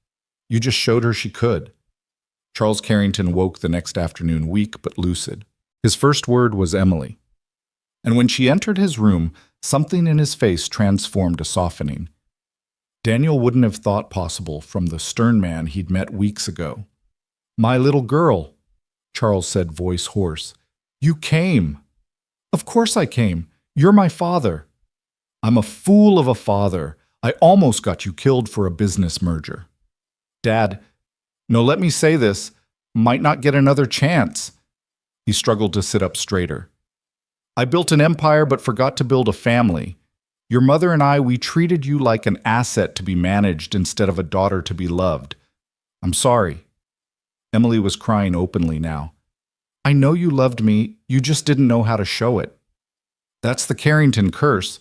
We're excellent at acquisitions, terrible at affection." His eyes found Daniel in the doorway. "You married him. Today. This morning. Without a prenuptial agreement. Dad?" "I'm joking. Mostly." Charles beckoned Daniel closer.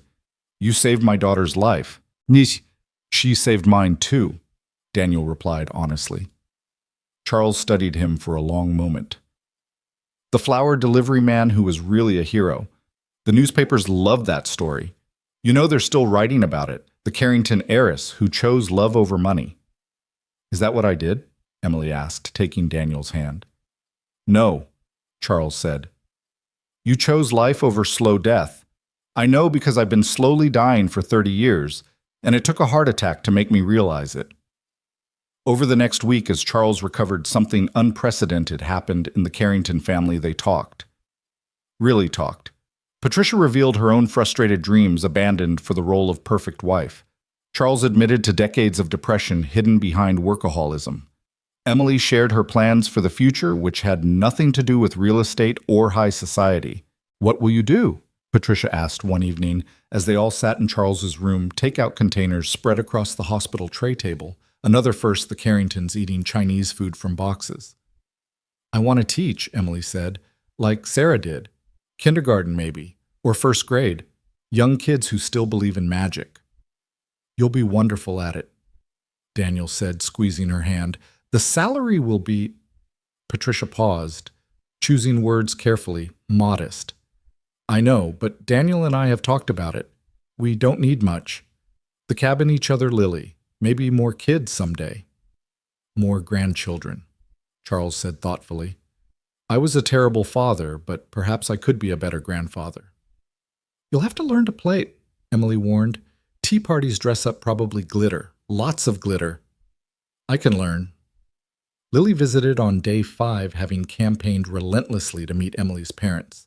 She entered Charles's room with the confidence of someone who belonged everywhere, carrying a hand-drawn card. "Are you Emily's daddy?" she asked Charles directly. "I am." "Then you're my grandpa now. Here." She handed him the card, a crayon drawing of stick figures holding hands labeled "Our Big Family" in her careful printing. Charles stared at the card for a long moment, then at this little girl who had claimed him without hesitation. "Thank you, Lily. This is the best gift anyone's given me in years." "You're welcome. Do you want to see my loose tooth?" And so Charles Carrington, who had negotiated billion-dollar deals without breaking a sweat, found himself solemnly inspecting a 7-year-old's loose tooth and discussing the current tooth fairy rates with complete seriousness. After Charles was released, still weak but improving, an unexpected problem arose. The investigation into Preston's death and the Russian mob connections had frozen many of the Carrington assets. The empire Charles had built was crumbling, investigators finding irregularities that suggested not all the family money was as clean as it appeared. "We might lose everything," Charles told Emily one evening as they sat on the cabin's porch. He and Patricia had taken to visiting regularly, their mansion feeling too large and empty. The houses, the investments, most of the fortune. "How do you feel about that?" Emily asked. "Terrified, miss," he admitted. "And free. Is that insane?" "No," Daniel said from his seat beside Emily.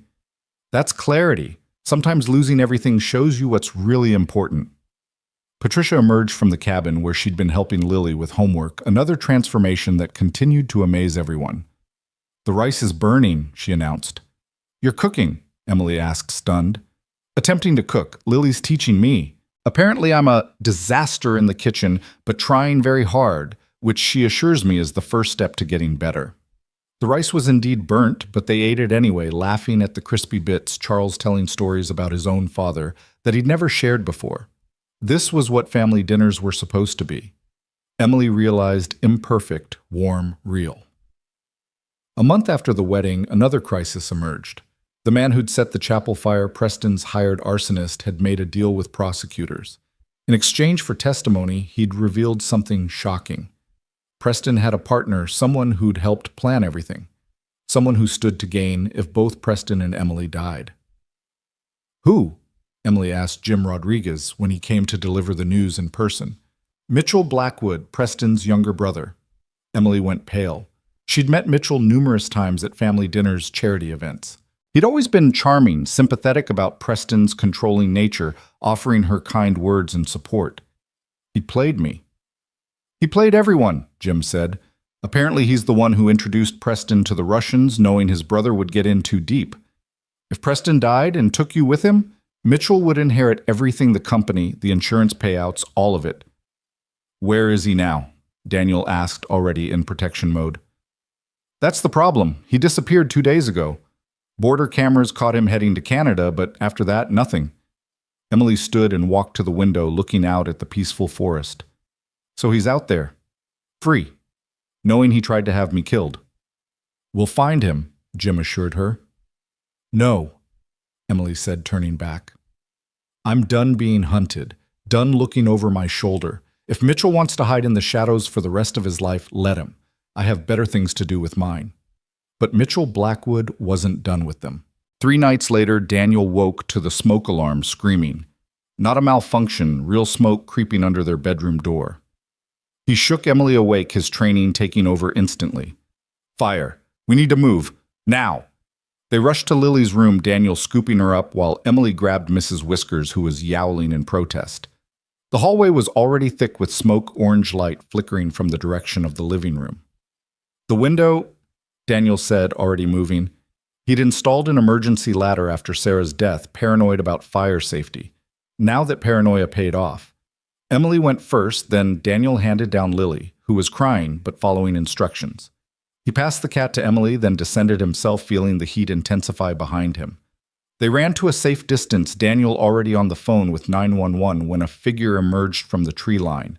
Mitchell Blackwood holding a gun, his face twisted with rage. You ruined everything, he snarled at Emily. The perfect plan years in the making, and you had to survive. Daniel stepped in front of his family. It's over, Mitchell. The police know everything. Then I have nothing left to lose. Mitchell raised the gun. The shot came from behind them. Mitchell crumpled, clutching his shoulder. Marcus Webb stepped out from the Shadow's weapon trained on the fallen man. Saw the fire from the road, Marcus said calmly. Thought you might need backup. The police arrived with the fire trucks. Mitchell arrested and taken away, the cabin saved though damaged. As they stood watching firefighters work, Lily tugged on Emily's hand. Are we homeless now? No, baby, Emily said, kneeling to Lily's level.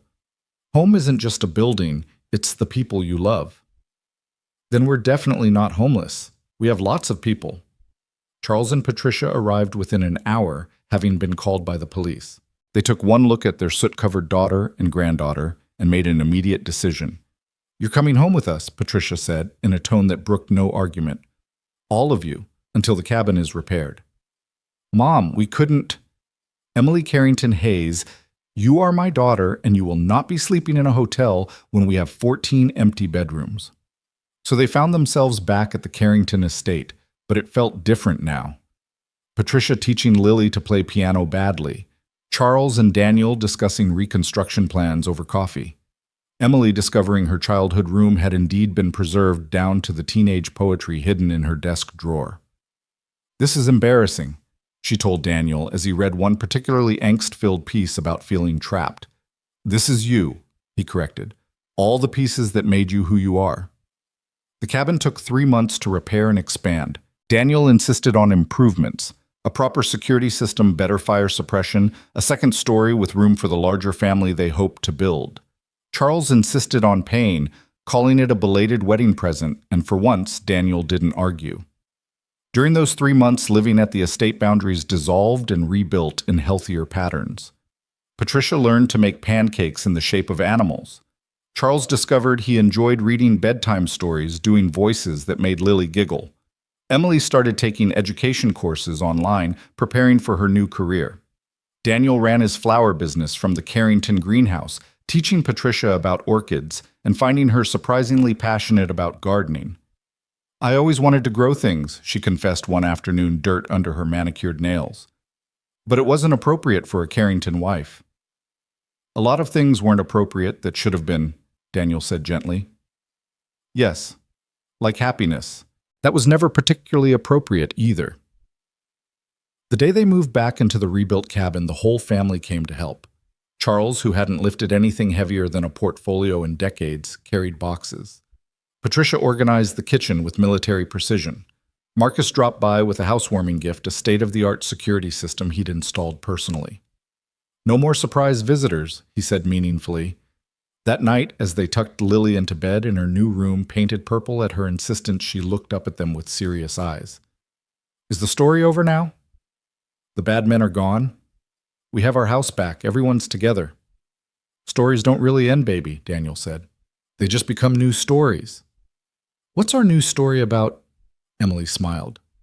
Whatever we want it to be. That's the beautiful thing about writing your own story. You get to choose what comes next. Can it have a baby brother or sister? Daniel and Emily exchanged glances, and Emily's hand went to her stomach in an unconscious gesture she'd been making for a week. Actually, Emily said, that chapter might already be starting. Daniel's eyes widened. Really? Really, I was going to tell you tonight after Lily was asleep, but we're having a baby, Lily shrieked, bouncing on her bed. What's its name? Can I teach it about rocks? Slow down, sweetheart. Daniel laughed, but his eyes were bright with tears. We have time to figure all that out. Later, after Lily finally fell asleep and they stood on their rebuilt porch looking at the stars, Emily leaned into Daniel's embrace. Are you happy? She asked. Happy doesn't begin to cover it, he replied. A year ago I was just existing, going through motions, delivering flowers, raising Lily, but not really living. Then you crashed into my life in a burning wedding dress. The best crash of my life, Emily said. Though I could have done without the actual fire part.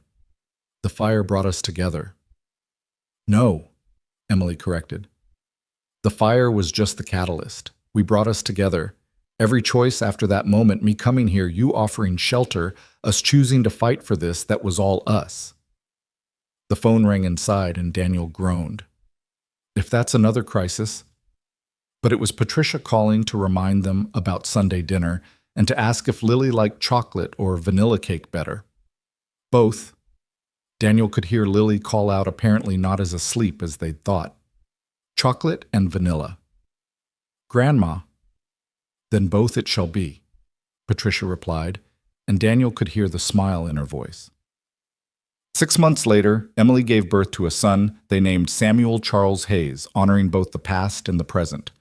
Charles cried when they told him the name Patricia, pretending she wasn't crying too. Lily appointed herself the baby's official protector and rock educator, convinced he needed to start his collection early. Emily got her teaching degree and a job at Mountain View Elementary, the same school where Sarah had taught. It felt like coming full circle, honoring the past while building the future. Her first day, she found a note in her desk from a former colleague of Sarah's. She would be so proud of how you're loving them.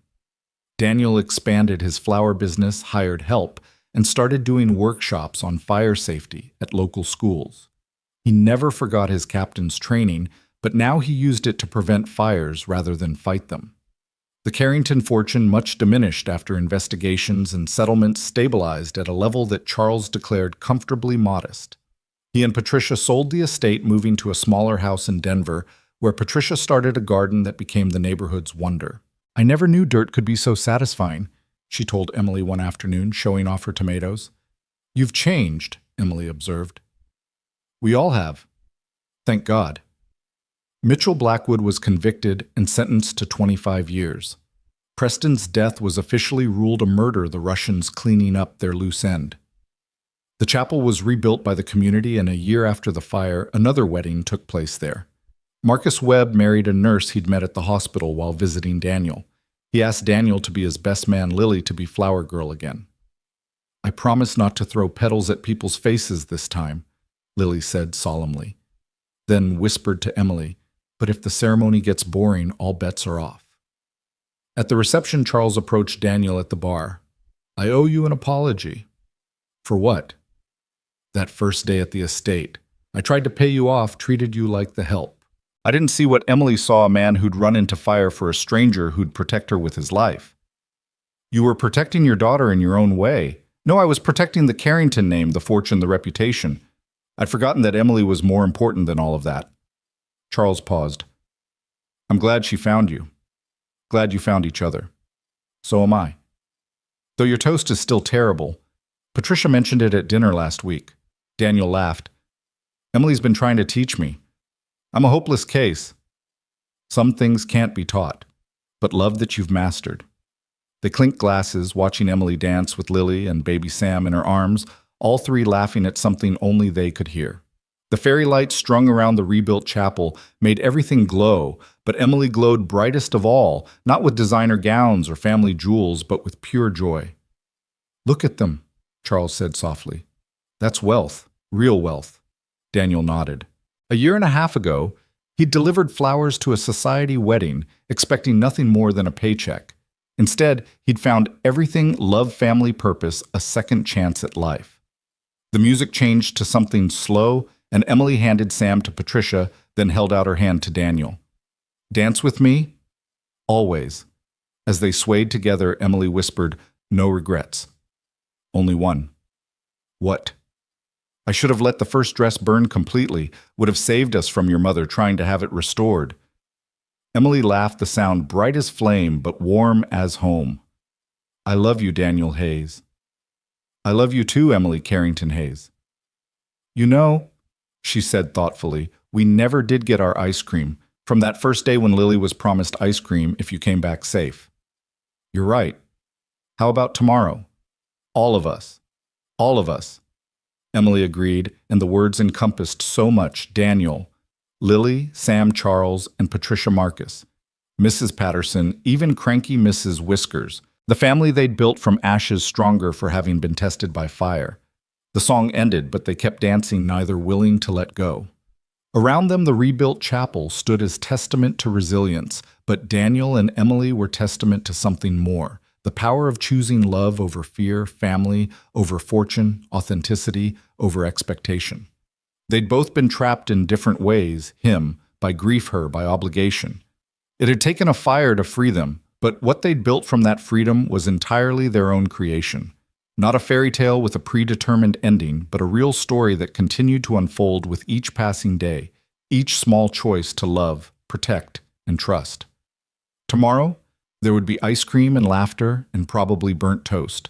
There would be teaching days and flower deliveries, grandparent visits, and bedtime stories. There would be ordinary moments that were actually miracles. The miracle of second chances, of found family, of love that didn't require perfection. But tonight they danced in a rebuilt chapel while their children played and their parents took photos and their friend got married to his own second chance. Tonight, they were exactly where they belonged, not because fate or tradition or obligation placed them there, but because they'd chosen it, fought for it, earned it. The fire had almost killed Emily, but it had also given her life. Real life, messy and dangerous and beautiful. And as she rested her head on Daniel's shoulder, feeling his heartbeat steady against hers, she knew with absolute certainty that she'd run through 1,000 fires to reach this moment, this man, this family, this home. Hey, Daniel said softly, what are you thinking? That sometimes the best things rise from ashes, like phoenixes. Like us, Emily corrected. Like us. The seasons turned, and with them life settled into rhythms that felt both new and eternal. Emily had been teaching for 2 years now, and on this particular October morning, she stood before her first grade class with paint-stained fingers and a smile that reached her eyes. Mrs. Hayes' Tommy put paint in his hair, a little girl named Madison announced with the righteous indignation only 6-year-olds could muster. It's art! Tommy protested, his blonde hair now streaked with purple. Emily knelt between them, remembering how Patricia would have handled this with horror and immediate calls for professional cleaning. Instead, she grabbed a paper towel and helped Tommy create intentional purple spikes. There. Now you're a purple dinosaur, much more artistic. The classroom dissolved into giggles and requests for their own colored hair. Emily caught herself in the mirror across the room. Paint on her cheek, her designer past invisible beneath washable marker stains and construction paper cuts. She'd never been happier. The phone on her desk rang during quiet reading time. The principal's voice was carefully neutral. "Emily, could you come to the office? There's someone here to see you." Her blood chilled. Even after 3 years, unexpected visitors triggered old fears. But when she entered the principal's office, the visitor wasn't a threat from the past, but a ghost of a different sort. "Hello, Emily." Rebecca Blackwood, Preston's mother, sat in the visitor's chair, looking aged beyond her 60 years. Emily had met her only twice during her engagement to Preston, a cold, calculating woman who'd seemed carved from marble and ambition. Now she looked hollowed out, grief having eaten away at her from the inside. "Mrs. Blackwood, please, I know I have no right to be here, but I needed to see you." Emily sat carefully, her teacher's instincts for dealing with distressed people taking over. "What can I do for you?" "Forgive me." The words came out broken. "I raised monsters, both my boys. I taught them that winning mattered more than anything, that people were just pieces on a board. I created the men who tried to kill you." "You didn't light the fire." "Didn't I?" Every time I told Preston that Blackwoods don't lose, that failure wasn't an option, that he had to secure the right marriage to the right family, I lit matches. Every time I favored Mitchell's cunning over compassion, praised his manipulations as clever strategy, I spread accelerant. Rebecca's hands shook as she pulled out an envelope. "I know money can't undo anything but Preston's legitimate life insurance, the parts not connected to the crimes. I want you to have it." Emily looked at the check inside $2 million. Enough to change everything, to never worry about mortgage payments or college funds or whether they could afford another baby. "I can't take this." "You must. Please. Let me do this one right thing." Rebecca's composure finally cracked completely. "I lost both my sons, one to death, one to prison. I have no one left, nothing but money that reminds me of all my failures. At least let it do some good." Emily thought about Daniel, about how they'd scraped together savings for the cabin repairs, how he'd worked extra hours to afford Sam's medical bills when he'd been born premature. She thought about Lily's college fund, still so small, and the third child they'd been discussing but worrying about affording. "There's a condition," Emily said finally. "You use half of this to set up a foundation for burn victims, people who've lost everything to fires. Name it after Sarah Hayes." Rebecca's eyes widened. "Your husband's first wife." "She died trying to save others. Unlike Preston, who died trying to save himself." Emily pushed half the check back across the desk. "Honor someone worth honoring." Rebecca nodded slowly, understanding passing between them. Two women who'd been shaped by the Blackwood legacy in different ways, both trying to build something better from the ruins. That evening, Emily showed Daniel the check as they prepared dinner together, Sam in his high chair, throwing Cheerios with remarkable accuracy, while Lily did homework at the kitchen table. "We can't keep this," Daniel said immediately. "That's what I said. But Daniel, think about it. Sam's therapy for his premature birth delays Lily's college, maybe another baby." "Emily, this is blood money." "No, blood money would be from Preston or Mitchell. This is from a broken mother trying to make amends. And we're using half to create something good, a foundation in Sarah's name." Daniel stared at the check, then at his family. Lily was explaining to Sam why math was important, using her crackers to demonstrate addition. Sam responded by smearing banana on his tray in what might have been numbers or might have been abstract art. "Sarah would have taken it," he said finally. "She was practical that way. Always said pride was expensive and we couldn't afford it. So we take it, but we don't change. We don't become different people because we have money." "Agreed, though I might buy a toaster that actually works." "Our toaster works fine." "Daddy, our toaster is evil," Lily interjected without looking up from her homework. "It burns everything except when you want toast, and then it doesn't cook at all." Even Daniel had to laugh at that assessment. 2 weeks later, Patricia called with news that changed everything again. "Charles is sick," she said without preamble. "Pancreatic cancer, stage 4. The words hit Emily like physical blows. After everything they'd rebuilt, after finally becoming the father she'd always needed, he was being taken away. "How long?" 6 months, maybe less." Emily found herself sliding down, the kitchen wall phone still pressed to her ear. Daniel appeared immediately, Sam on his hip, his face shifting from casual to concerned in an instant. "We're coming," Emily managed. "Mom, we're coming." The next months became a blur of hospital visits, treatment attempts, and precious moments grabbed between the inevitable progression of disease. Charles surprisingly faced his diagnosis with more grace than he'd faced most of his life. "I'm not afraid," he told Emily one afternoon as she sat beside his hospital bed, grading papers while he dozed. "For the first time in my life, I'm not afraid. I've seen my daughter happy, met my grandchildren learn to play. What else is there time, Emily said through tears. "There should be more time. Quality over quantity, my dear." "You taught me that." Lily became Charles's constant companion, bringing him drawings and rocks from her collection. She'd climb carefully onto his hospital bed and tell him elaborate stories about her day, never seeming to notice how thin he'd become, how his voice had weakened. "Grandpa, when you go to heaven, will you tell Daddy's first mommy that he's taking good care of us?" Charles looked at Daniel, who'd gone very still in the doorway. "I promise I will, sweetheart." "Good. She probably worries. Mommies always worry, even angel ones." One evening, as November rain pelted the hospital windows, Charles asked to speak to Daniel alone. "I need you to promise me something. Anything. Take care of Patricia. She's going to fall apart when I'm gone. For all her strength, I've been her anchor for 35 years. She doesn't know how to be alone." "She won't be alone. She has us. She'll fight it, push you away. It's what Carringtons do when we're hurting. We isolate, build walls. Don't let her." "I won't." Charles gripped Daniel's hand with surprising strength. "You saved Emily. In every way a person can be saved. I'll go to my grave grateful that she found you." "She saved me too." "I know. That's why it works."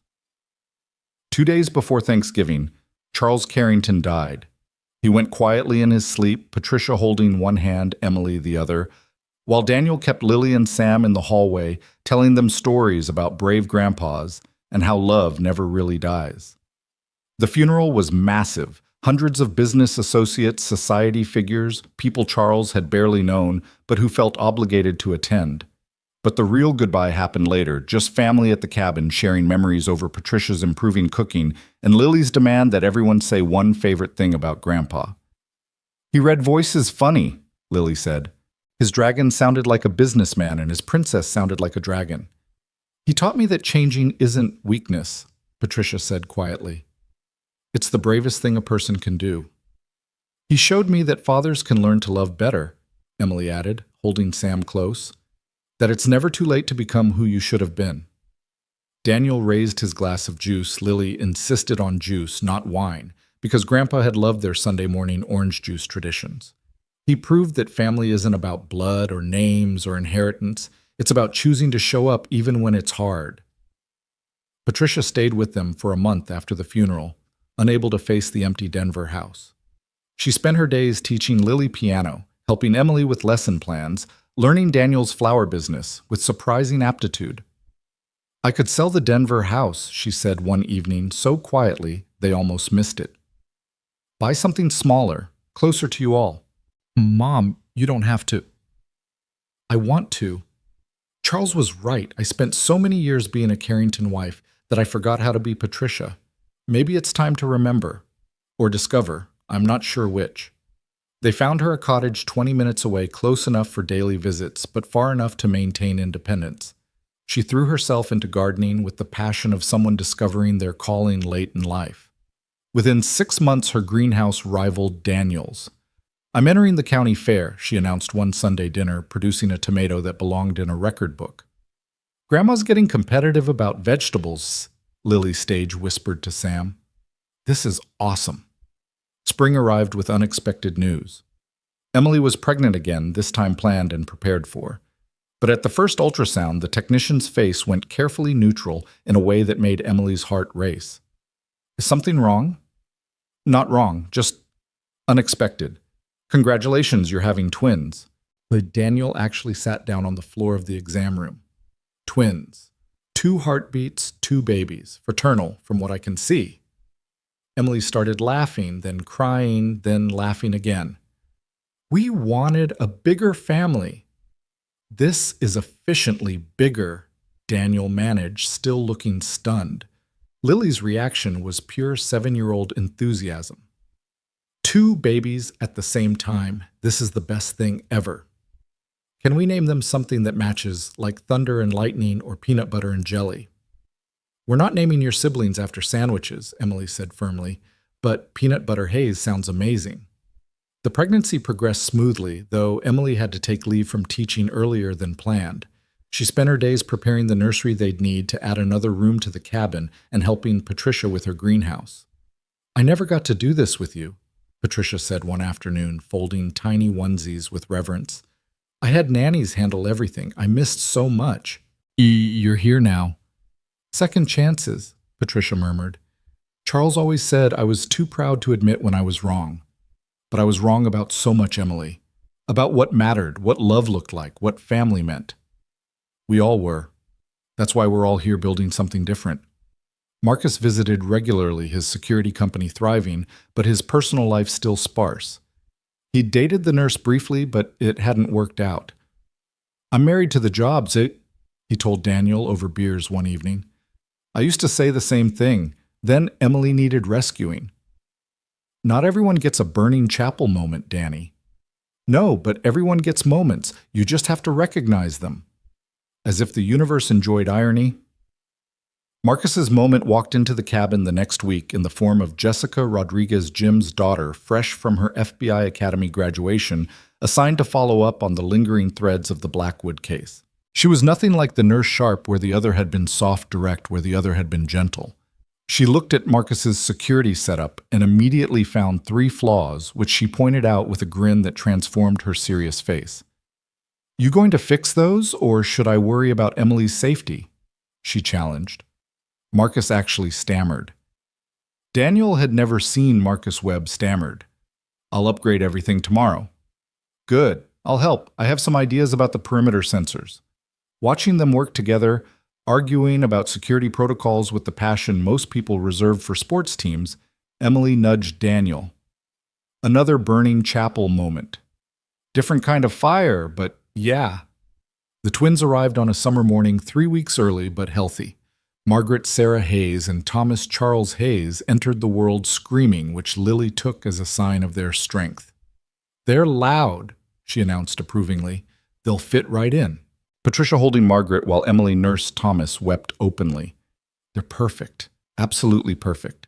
They're going to be exhausting, Daniel corrected, but his eyes were soft as he watched his expanded family. Worth it, though, Emily said, then winced.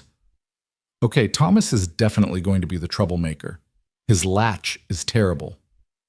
He's determined. Patricia defended her newest grandson. That's a valuable trait. Not at 3 a.m., it's not. Life with 5-year-old Sam, 9-year-old Lily, and newborn twins was chaos of the best kind. The cabin even expanded, felt full to bursting. Toys multiplied, overnight laundry became a Sisyphean task, and sleep became a distant memory. But Sunday dinners continued now, with high chairs and baby monitors. Patricia arrived early to help cook. Jessica and Marcus dropped by regularly. Their relationship had progressed to the point where Lily called them Aunt Jess and Uncle Marcus. Mrs. Patterson, now in her 80s, still visited weekly, teaching Lily to knit increasingly complex patterns. This is what I always dreamed of, Patricia said one evening, surveying the controlled chaos of dinner. Sam was explaining something about dinosaurs with great enthusiasm. Lily was trying to teach the twins peekaboo, despite their being too young to understand, and Daniel was attempting to serve food while Emily nursed Margaret. Really? Emily asked, surprised. You dreamed of chaos and noise and never-ending laundry. I dreamed of life. Real messy, beautiful life. The kind that can't be controlled or managed or strategically planned. Patricia picked up Thomas, who'd started fussing. I just didn't know how to create it. I thought if I controlled everything perfectly, happiness would follow. Instead, I controlled myself right out of any real joy. Until now. Until Charles had his heart attack and everything fell apart. Best disaster that ever happened to us. Daniel finally sat down with his own plate, looking exhausted but content. Though next time maybe we could skip the near-death experiences and just go straight to the Enlightenment. Where's the fun in that? Emily teased. Daddy doesn't like fun, Lily announced. He likes schedules and vegetables and safety protocols. I like fun. I'm fun. You made us practice evacuation drills for fun last weekend, Sam pointed out. Fire safety is not fun, boss, the entire table chorused. Later that night, after the twins were finally asleep and the older kids were in bed, Daniel and Emily sat on their porch swing, a baby monitor between them. Do you ever think about it? Emily asked. What would have happened if the chapel hadn't burned? You would have married Preston. He probably would have found another way to try to kill you. Or you would have lived a long, miserable life in a cage of expectations. And you? I would have kept delivering flowers, kept going through the motions. Lily would have grown up with a father who was only half present. He pulled Emily closer. That fire was the worst and best thing that ever happened to both of us. No, Emily corrected. The fire was just the catalyst. The best thing was what we chose to do after.